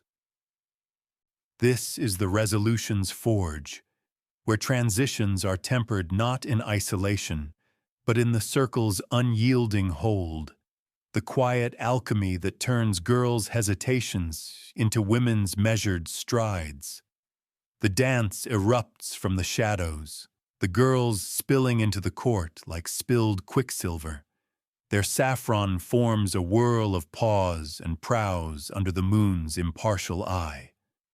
The sacred bears, leashes slipped in this hallowed hour, circle the edges with deliberate snorts, their bulk a living boundary that the maidens must navigate, steps sinking to the tambourine's deepened thrum, skins stretched tauter now, beaten with fists wrapped in wool to muffle the bruise.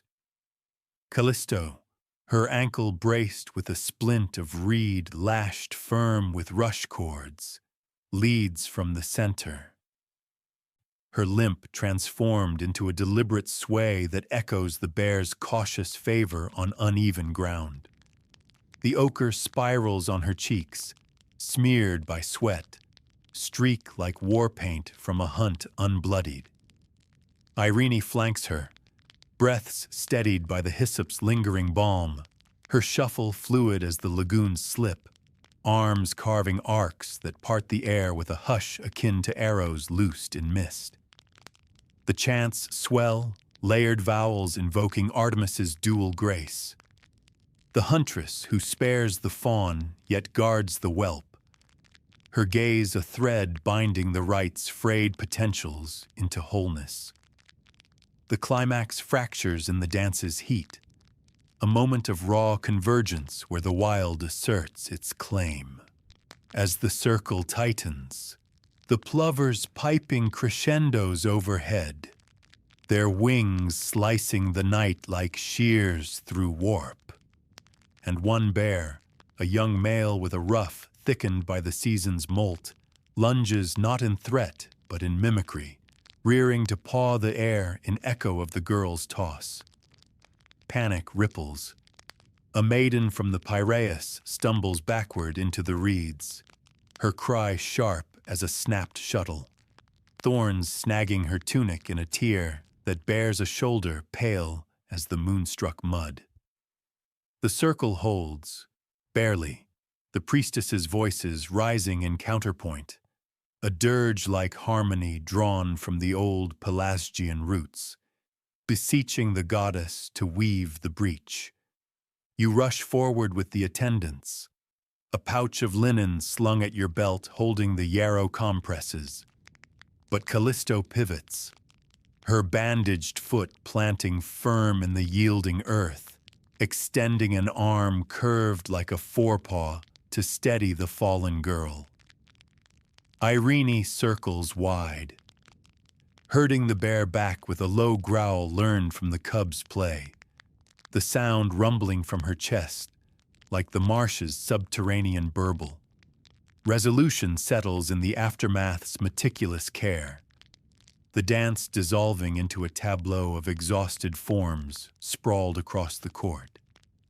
The moon's light pooling in the hollows of their collars as breaths slow to the tide's cadence. The priestesses move among them, anointing brows with oil from a horn ladle.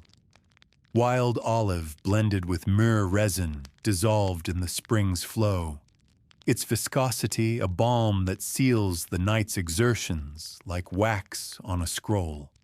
The fallen maiden's tear is mended on the spot, needle flashing in the torchlight, to stitch the saffron wool with threads of flax dyed in the sanctuary's vats.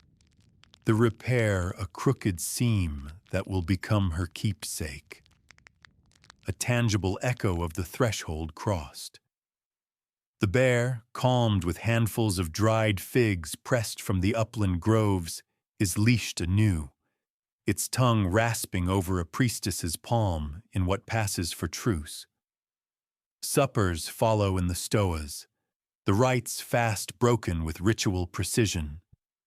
Eel broth simmered long over banked embers, strained through cheesecloth woven by prior cohorts to remove the bones, sipped from kylixes of clay whose lips are chipped from uncounted uses.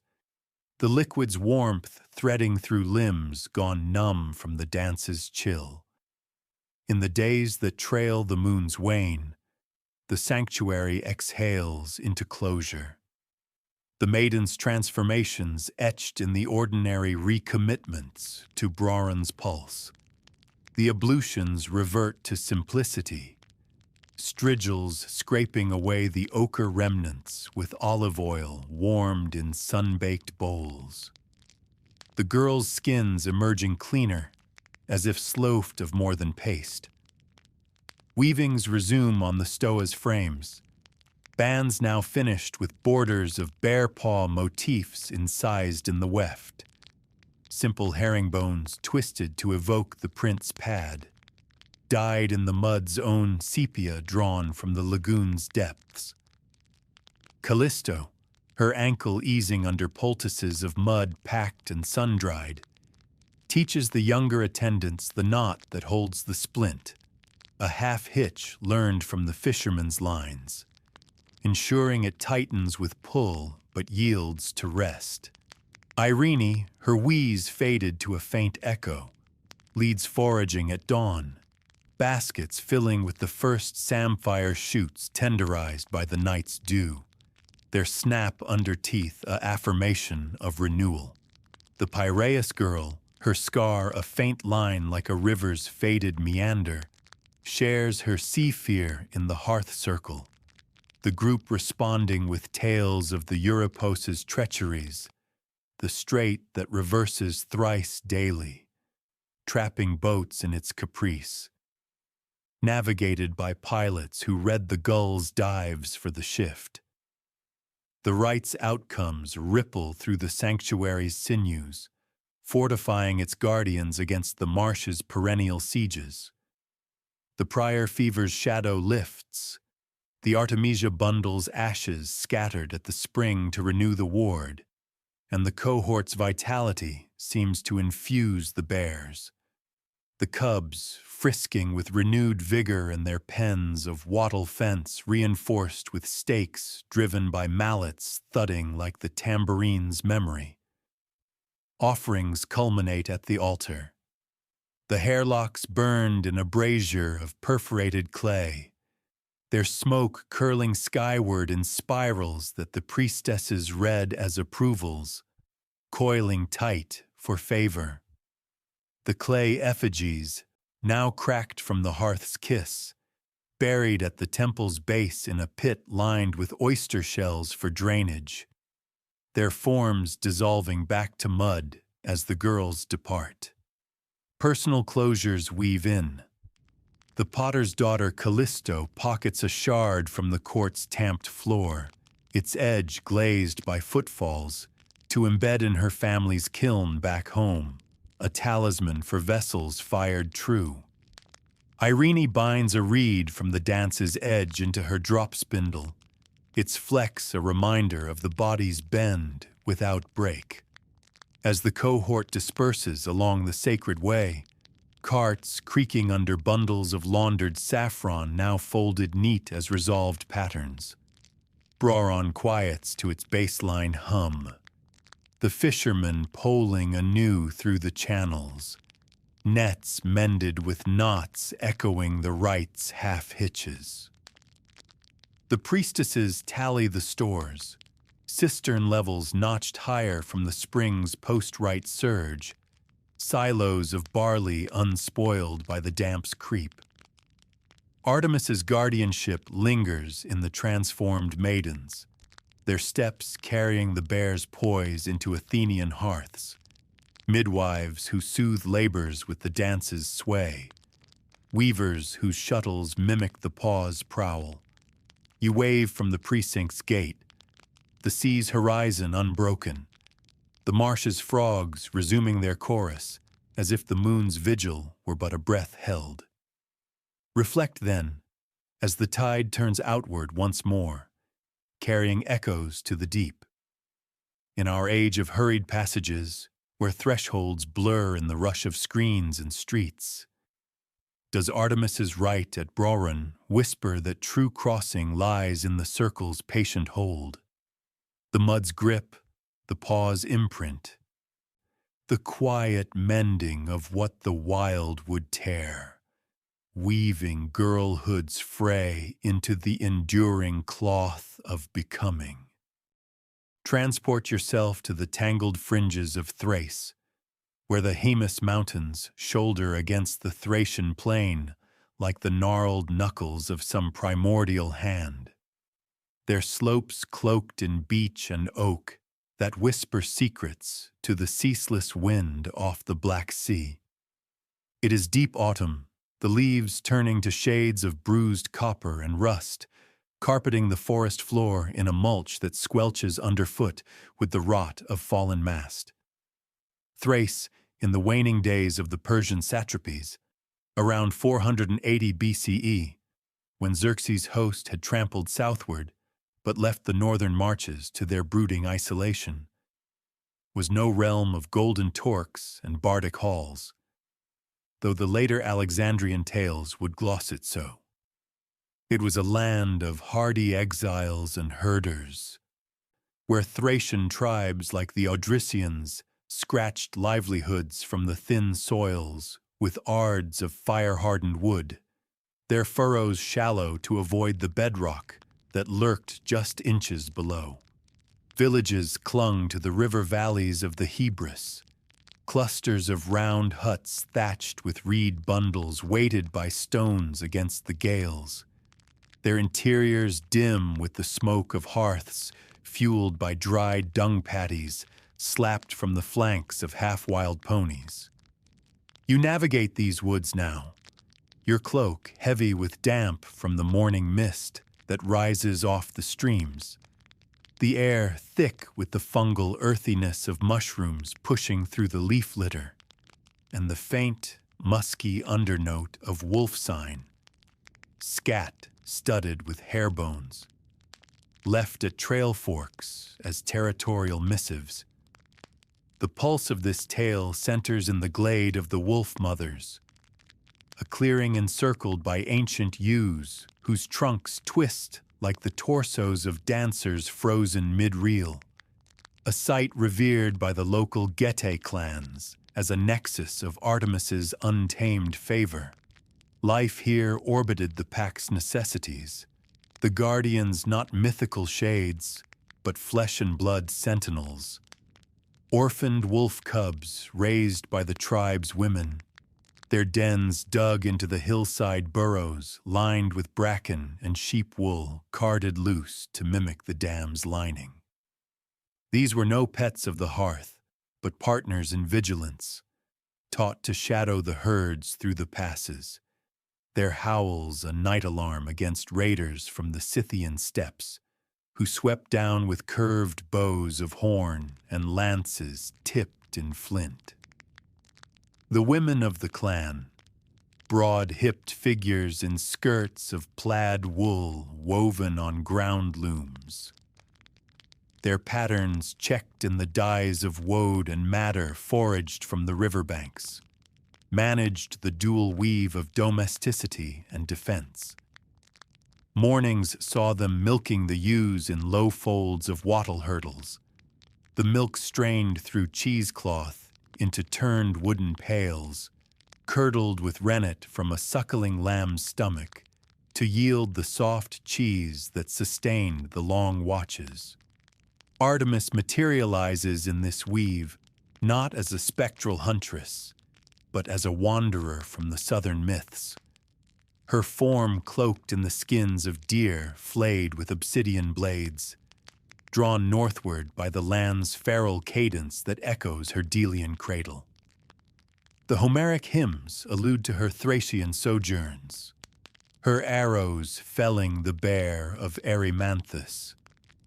But the grit lies in the incremental, the way she pauses at a stream to quench her thirst, cupping the peaty water in hands calloused from unstrung bows, or how she notes the spiral of a snail's track across a mossy stone, a pattern akin to the moon's phases etched in her mind.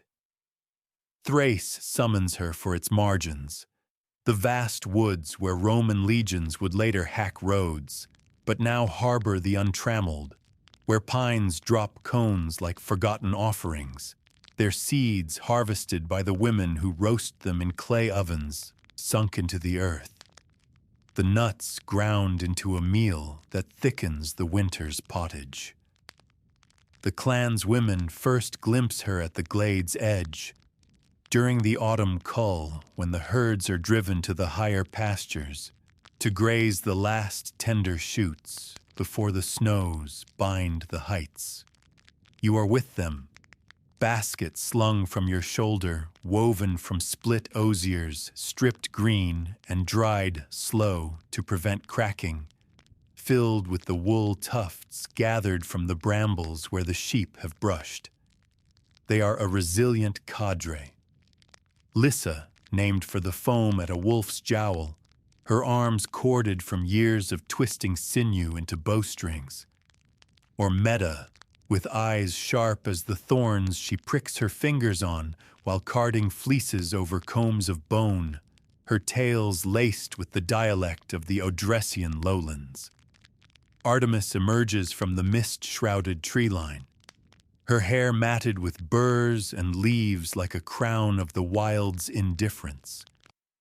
Tunic girded with a belt of rawhide from which dangles a quiver of reed shafts fletched with eagle-tail feathers plucked from the cliffs.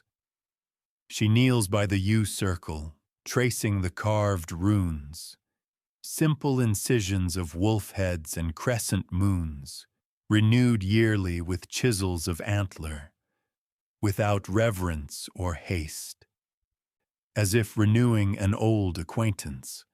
What follows is a slow interlacing of her sojourn into the clan's fabric, akin to the gradual felting of wool under repeated fulling with the feet in urine-soaked tons, a process the women demonstrate in the village's central pit, their skirts kilted high as they tread the cloth to mat the fibers, the acrid steam rising like a ward against the chill.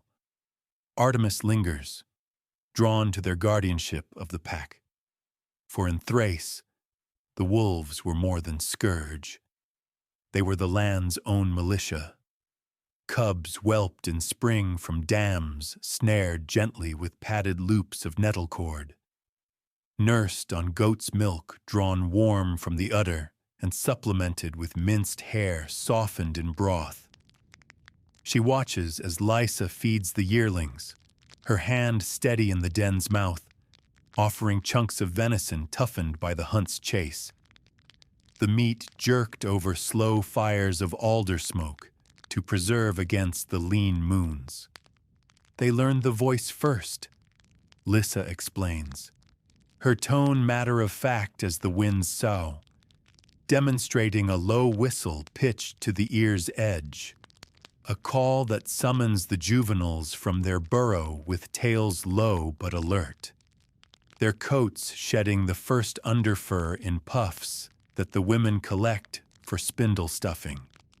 Under Artemis's gaze, the women's routines acquire new inflections, the guardianship evolving like a river carving its bed deeper with each flood. Afternoons bring the tracking drills in the wood's labyrinth, where the pack is loosed to shadow phantom foes. Bundles of rags stuffed with straw dragged on lines of twisted bark to mimic raiders' retreat. The women follow, staffs of hazel shod with iron nails traded from the coastal emporia, their steps measured to read the understory. The snapped twigs fresh break, sap beating like blood, the faint scrape of paw on loam, direction gleaned from the drag of dew on needles. Artemis joins without invitation, her strides silent as the mists creep, pointing out the overlooked. A vole's burrow tunneled anew, its mound a sign of softening frost that might draw the herds too early to the lowlands. The pack responds to her instinctively, the alpha bitch, a gray-mantled female with a scar across her muzzle from a boar's tusk, circling her flanks not in challenge but affiliation. nose to wrist in a sniff that seals an unspoken pact. Evenings gather them at the glade's hearth, a ring of boulders enclosing a fire pit, where flames are coaxed from flint and tinder fungus, pried from birch trunks. The blaze fed with cones that pop their seeds into the embers like tiny libations. Suppers are frugal symposia, stews of lentils simmered with wild garlic bulbs foraged from the oak roots. The pot of unglazed clay stirred with wooden spoons, carved from the same hazel as the staffs. Portions ladled into horn bowls hollowed from aurochs killed in the spring drive. Here, amid the smoke's curl that stings the eyes like unshed tears, stories unspool. Meta recounts a winter when Scythian horsemen torched the upper folds, the wolves' howls rallying the clan to hidden caves stocked with silos of acorn meal leached in running streams to draw the bitterness. The group surviving on flatbreads baked on hot stones, their crusts imprinted with paw prints for Artemis's mark. Artemis listens, her contributions sparse but weighted, fragments of Arcadian hunts where snares were woven from spider silk, or Brauron's dances that taught the body's yield to the pack's flow, infusing the tales with a southern cadence that tempers the Thracian grit. The clan's resilience shines in these shared vigils, the women adapting the goddess's whispers into their arsenal. New whistle cadences pitched to Artemis's hummed tones, calling the wolves from afar without startling the ewes, or pelts treated with a rub of pine resin and urine from the alpha, masking human scent on the scouts' cloaks for night patrols. The men, returning from the river fisheries with creels of carp, scaled with knives of bronze, note the shift. The packs bolder in their circuits, scattering foxes that prey on the lambs without drawing blood from the flocks. Personal threads bind it. Lysa, widowed by a border skirmish, finds in Artemis a mirror for her solitary watches, the goddess's bow a counter to her own sling of weighted thong. Meta, her fingers scarred from a whelping gone awry, learns from her the binding of wounds with cobwebs stretched thin over yarrow leaves. The poultice's draw pulling poison like a loom's tension evens the weft. Yet as the leaves thicken the forest floor, muffling the steps like a conspirator's hush, a subtle discord threads the glade's peace. The wolves grow restless, their howls threading the nights with an urgency that scatters the ponies into nervous herds, and sightings multiply of shadows on the eastern ridges. Perhaps stragglers from the Persian retreat, or wilder kin drawn by the pack's swelled ranks. The women sharpen their awareness, stakes driven deeper into the den walls with mallets of elk antler, but the air hums with the threshold's edge, Artemis's presence both anchor and accelerant. And so, as you crouch by the hearth's glow, the flames flicker, etching wolf profiles on the yew trunks, you muse. In the whispered guardianship of Thrace's woods, what pack does Artemis summon from the margins? A bulwark woven tight against the encroaching dark, or a chorus that howls the wild's unraveling call? You press deeper into the Thracian autumn as the leaves accumulate like unanswered summons, their decay releasing a ferment that clings to your cloak's hem and seeps into the boots of cured leather stuffed with dry moss for insulation against the night's encroaching bite. The Hemus winds carve through the beeches with a low moan, stripping branches bare and funneling the chill down the glade's throat, where the yews stand sentinel, their needles a dark gloss that sheds rain in precise droplets. The clan's routines in the Wolf Mother's precinct harden against this seasonal siege. The women's guardianship of the pack evolving under Artemis's steadying influence, much like the gradual tempering of a blade in the slow cool of a dung-heap forge. Unseen shifts that bind edge to core, without brittle fracture. The river Hebrus runs fuller now, its banks muddied by the first spates, where the women wade ankle-deep to harvest watercress, its peppery stems bundled in rush sheaves and carried back in baskets balanced on hips scarred from prior loads. Artemis's integration deepens the clan's weave, her southern cadence threading into the Thracian warp with the subtlety of a single strand of finer wool amid the course. Mornings summon the women to the den's vicinity, where the yearlings, now lanky adolescents with coats roughed by the season's scruff, test their bounds, nipping at the tethers of braided nettle that the women renew daily, splicing in fresh lengths twisted wet to set the fibers grip.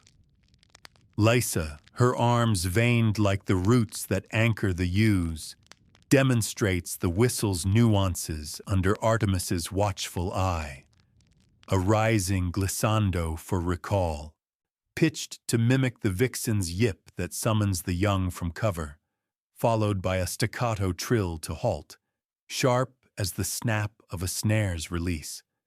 Artemis refines it, her lips pursing to a lower register drawn from Arcadian glades, the tone carrying farther through the understory without alerting the distant herds.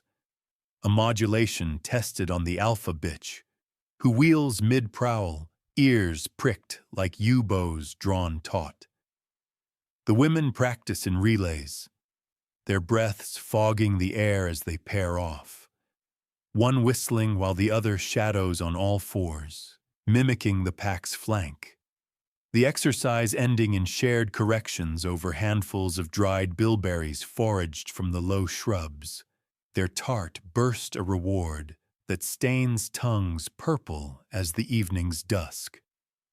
The broader context of Thrace's fractious marches infuses these drills with urgency. The land's history, a palimpsest of migrations etched in the cairns that dot the ridges.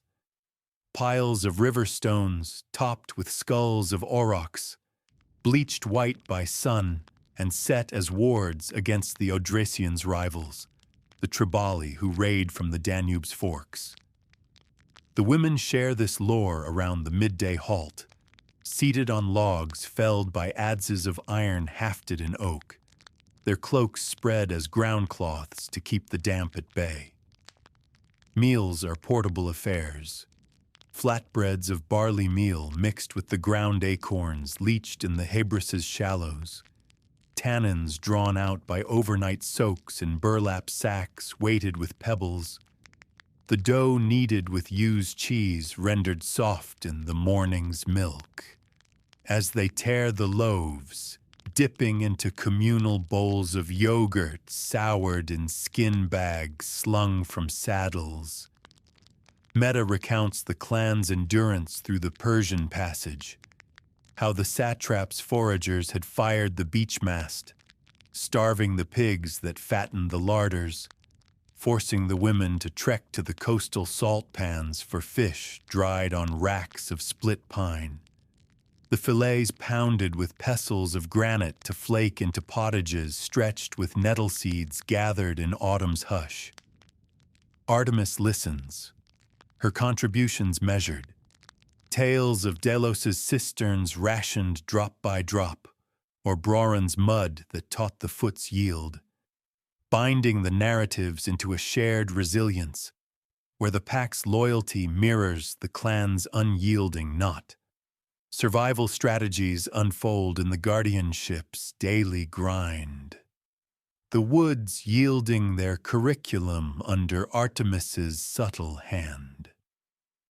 Afternoons turn to snare setting along the game trails, where the women instruct the goddess in the Thracian craft, pits camouflaged with lattice of birch twigs interwoven like a loom's shed, baited with offal from the ewes culled lean, the traps lined with stakes whittled sharp to impale without waste. Artemis adapts swiftly, her fingers deft at the lattice's weave, incorporating a southern twist, a loop of sinew that tightens on contact, drawn from Arcadian hairlines, ensuring the quarry's quick dispatch to spare prolonged thrashing that alerts the herd. You join a setting party, your hands chafed from the birch's sap that blisters like a poorly tilled hide, as the pack is loosed to quarter the underbrush, noses low to the loam where the scent cones narrow to a deer's slot. The wolves' pads leaving prints that the women read like tallies on a counting stick. 4 toes splayed for the hind, the dewclaw's ghost mark indicating fresh passage. A young buck falls to the pit, its antlers velvet-sheathed and tangled in the lattice. The dispatch merciful with a spear thrust through the throat. The blood caught in a bowl of turned wood to mix with the evening's stew, its iron tang a fortifier against the winter's pallor. The clan's women incorporate these yields into their evening rites at the glade. The hearth's flames banked low to conserve the cone's embers through the night. The fire fed incrementally with armfuls of deadfall gathered in slings of plaid wool. Suppers simmer in cauldrons of bronze traded from the emporia at Byzantium, hung on tripods of forged iron whose legs sink into the earth for stability against the wind's shove. Venison haunches seared first to seal the juices, then braised with roots of wild carrot foraged from the river's bends, the tubers scrubbed clean with brushes of heather to remove the grit that grinds teeth like unwinnowed chaff. As the steam rises, veiling faces in its warmth, personal stories surface like bubbles in the boil. Lissa speaks of her daughter's first whelp, a cub taken too soon by distemper, its body wrapped in a pelt of her own weaving and laid in a cairn atop the ridge, the loss teaching her the whistle's softer tones for soothing the fevered. Meta shares the mending of a torn den lining after a vixen's raid, stuffing it anew with underfur combed from the alpha during her seasonal shed. The fibers curl trapping air against the frost's creep. Artemis, seated cross-legged on a pelt stretched taut, offers a counterpoint from the Thracian echoes in her myths, the Niobids' slaughter that swelled her arrows with sorrow, a grief channeled into the pack's vigilant chorus, her voice trailing into a hum that stills the yearlings at the glade's rim. Tensions knot as the encroaching shadows sharpen, the wolves' restlessness manifesting in wider circuits that bring them to the village's outskirts, their eyes reflecting the hearth's glow like twin moons in the pony's flanks. The men, returning from the Hebris with creels slung low and dripping, report tracks interleaving with human prints, stragglers, perhaps, from the Persian remnants, their fires glimpsed on the eastern scarps, or wilder kin pushed southward by the steppes' hardening frosts. The women reinforce the glade's wards, runes recarved deeper with antler chisels, anointed with blood from the cull mixed with pine pitch to set the scent. Dens shored with buttresses of stacked stone mortared with clay from the riverbed, dug fresh each dawn to check for undermining paws. Artemis advises on diversions, scattering the alpha's urine along the borders, diluted in bowls of stream water to extend its reach, or burning bundles of artemisia whose acrid smoke veils the trails like a weft drawn across the warp. Yet incidents accrue. A pony hobbled by fangs in the night, its tendon severed clean as a loom's cut thread, forcing the herders to splint it with hazel rods lashed in place. The beast's limp a drag on the morning drives. Through these fraying days, the narrative coils toward its crux. The pack's guardianship pulling taut against the wood's inexorable press. The women sense it in the whistle's echo lingering longer, in Artemis's gaze turning eastward where the ridges bruise purple at dawn. As the first flakes dust the beaches like ash from a distant pyre, heralding the snows that will blanket the trails in white oblivion, a larger silhouette stirs, howls from the heights, not the pack's familiar timbre, but a rogue chorus swelling with the wind's promise of convergence or clash. The clan braces, bows strung with fresh sinew twisted damp and dried slow to hold the curve, wondering if this is the weaving of alliance or the snarl that unravels. But as you hunker by the cauldron's steam, the stew's bubble sinking with the Hebrus's distant rush. A murmur rises like unloosed fur. Will Artemis harness these whispers into a pack unified, a guardian weave that turns the wild's howl to the clan's steadfast shield? Or will the shadow's chorus fracture the bond, scattering the wolves into the winter's unforgiving maw? Winter's vice clamps down on the Thracian glade, as the first true snows mantle the Haemus slopes in a seamless white shroud, muffling the Hebrus's voice to a subdued gurgle beneath ice flows that fringe its banks like frayed hems. You huddle in the U-circle, the women's cloaks drawn tight against the wind's probing fingers, their plaid wool crusted with rime that flakes off in the hearth's meager warmth. The rogue chorus swells through the nights, a dissonant overlay to the clan's familiar howls, deeper timbres rolling from the eastern ridges, laced with the urgency of displaced alphas driven by the steppes' iron frosts or the lingering scent of Persian stragglers' cookfires. The glade's hearth burns low, embers husbanded under a dome of ash to stretch the cone's yield. The flames flicker, etching elongated shadows on the rune-carved trunks that seem to lean inward, as if the woods themselves conspire in the vigil.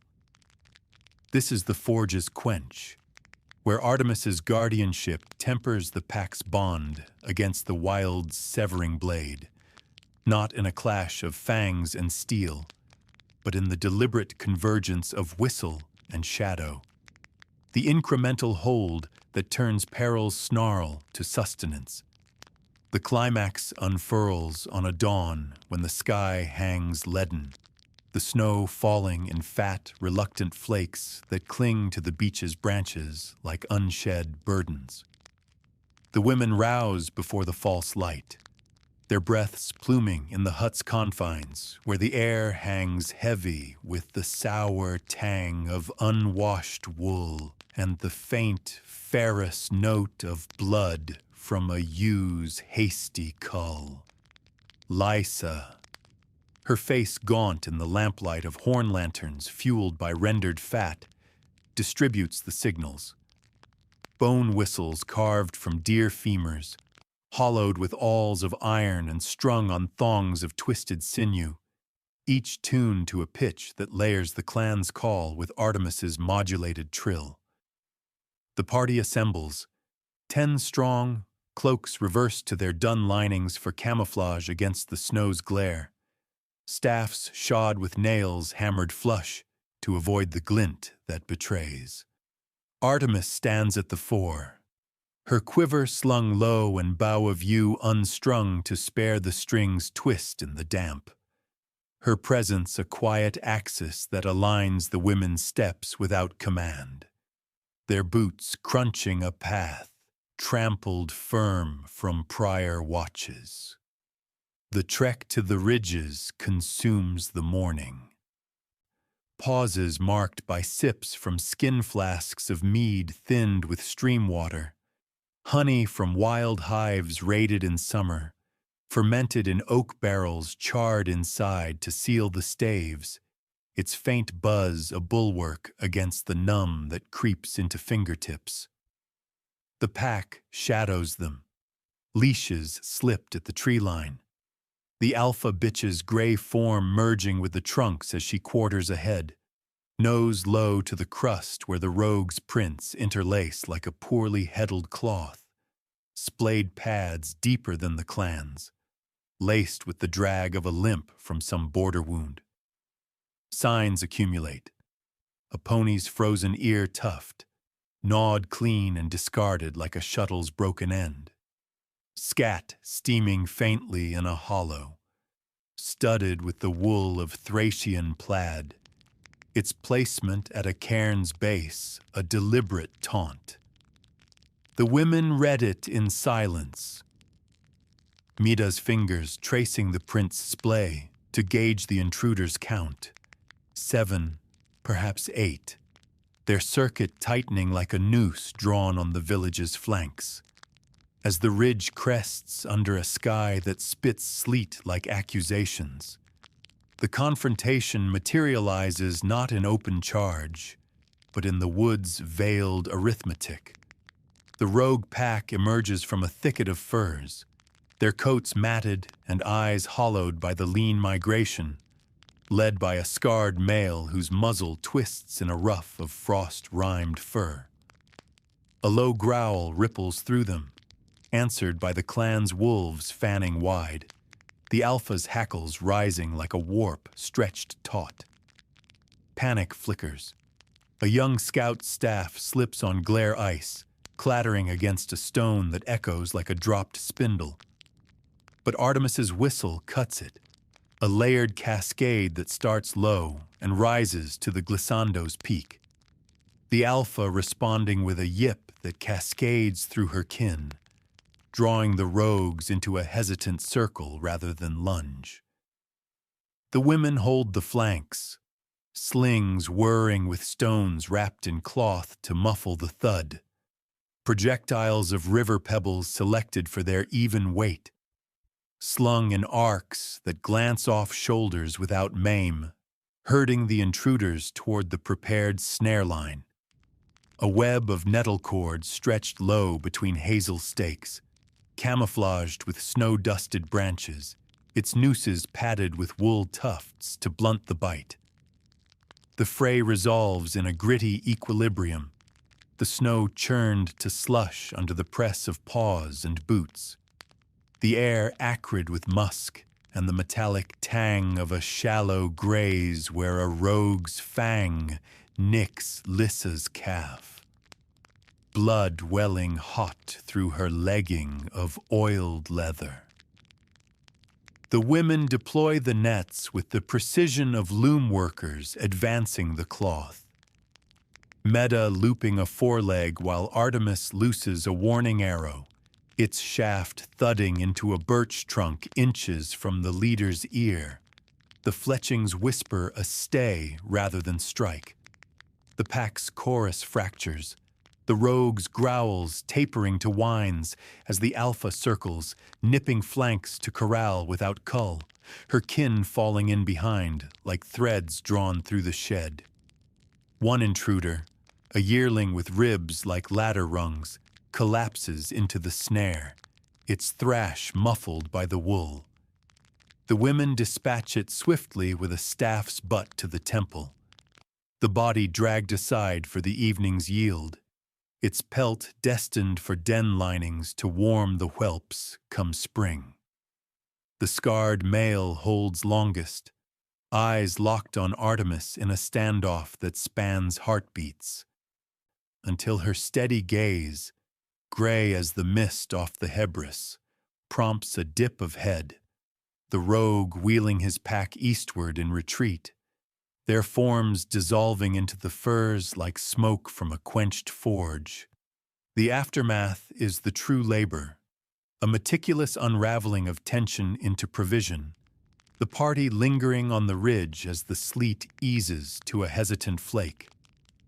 The wounded are tended on the spot, Lissa's gash cleaned with snow packed into the wound to numb and staunch, then bound with cobwebs stretched thin over yarrow leaves, gathered fresh from the understory. The poultices draw, pulling the edges together like a seamstress's gather. The snare's yield is field-dressed with flint knives flaked keen on antler backs, entrails buried shallow to return to the loam without drawing crows that might alert stragglers.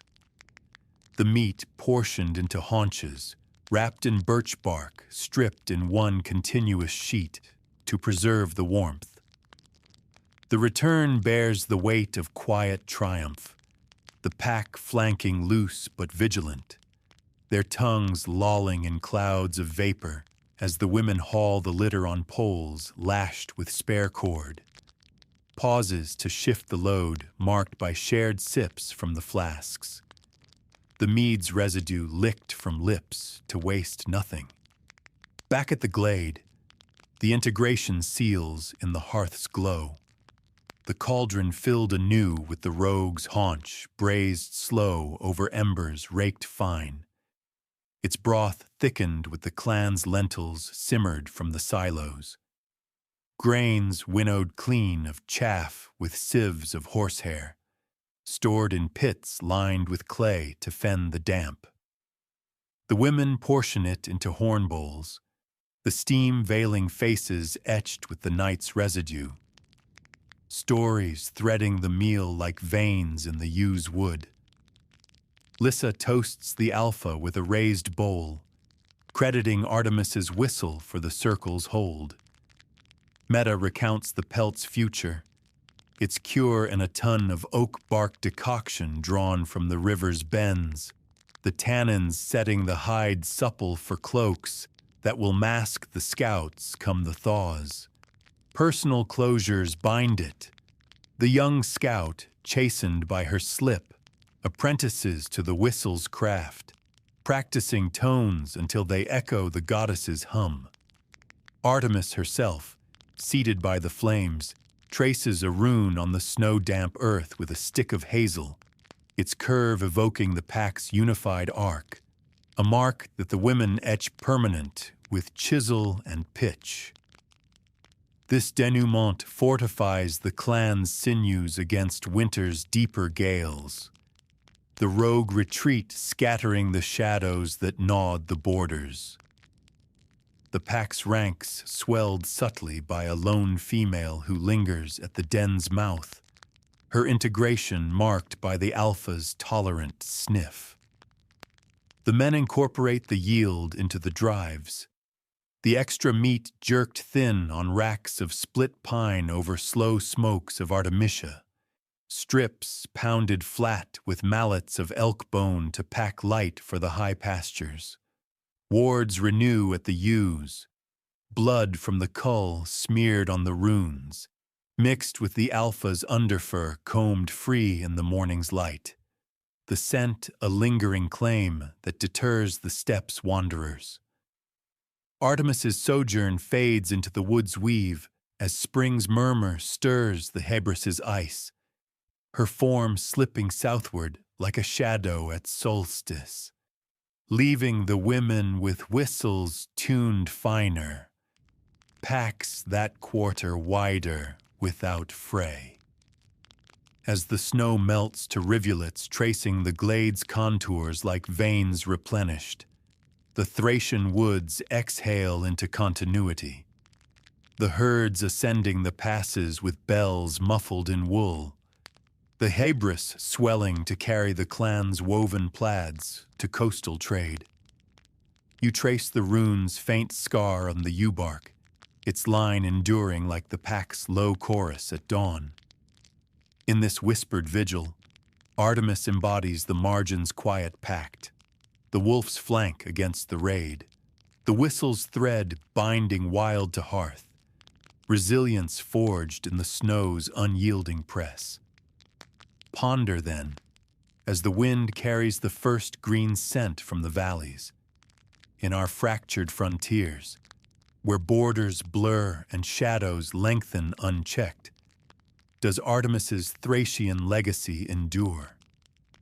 That guardianship thrives not in isolation's howl, but in the pack's patient weave, turning the encroaching wild into the enduring shelter of the shared watch.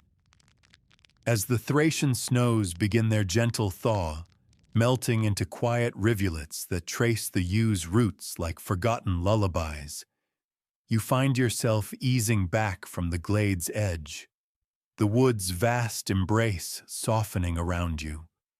The pack's distant chorus fades now, not into silence, but into a harmonious murmur, the wolves' breaths mingling with the wind's sigh as they settle into their dens, pelts warmed by the earth's slow awakening.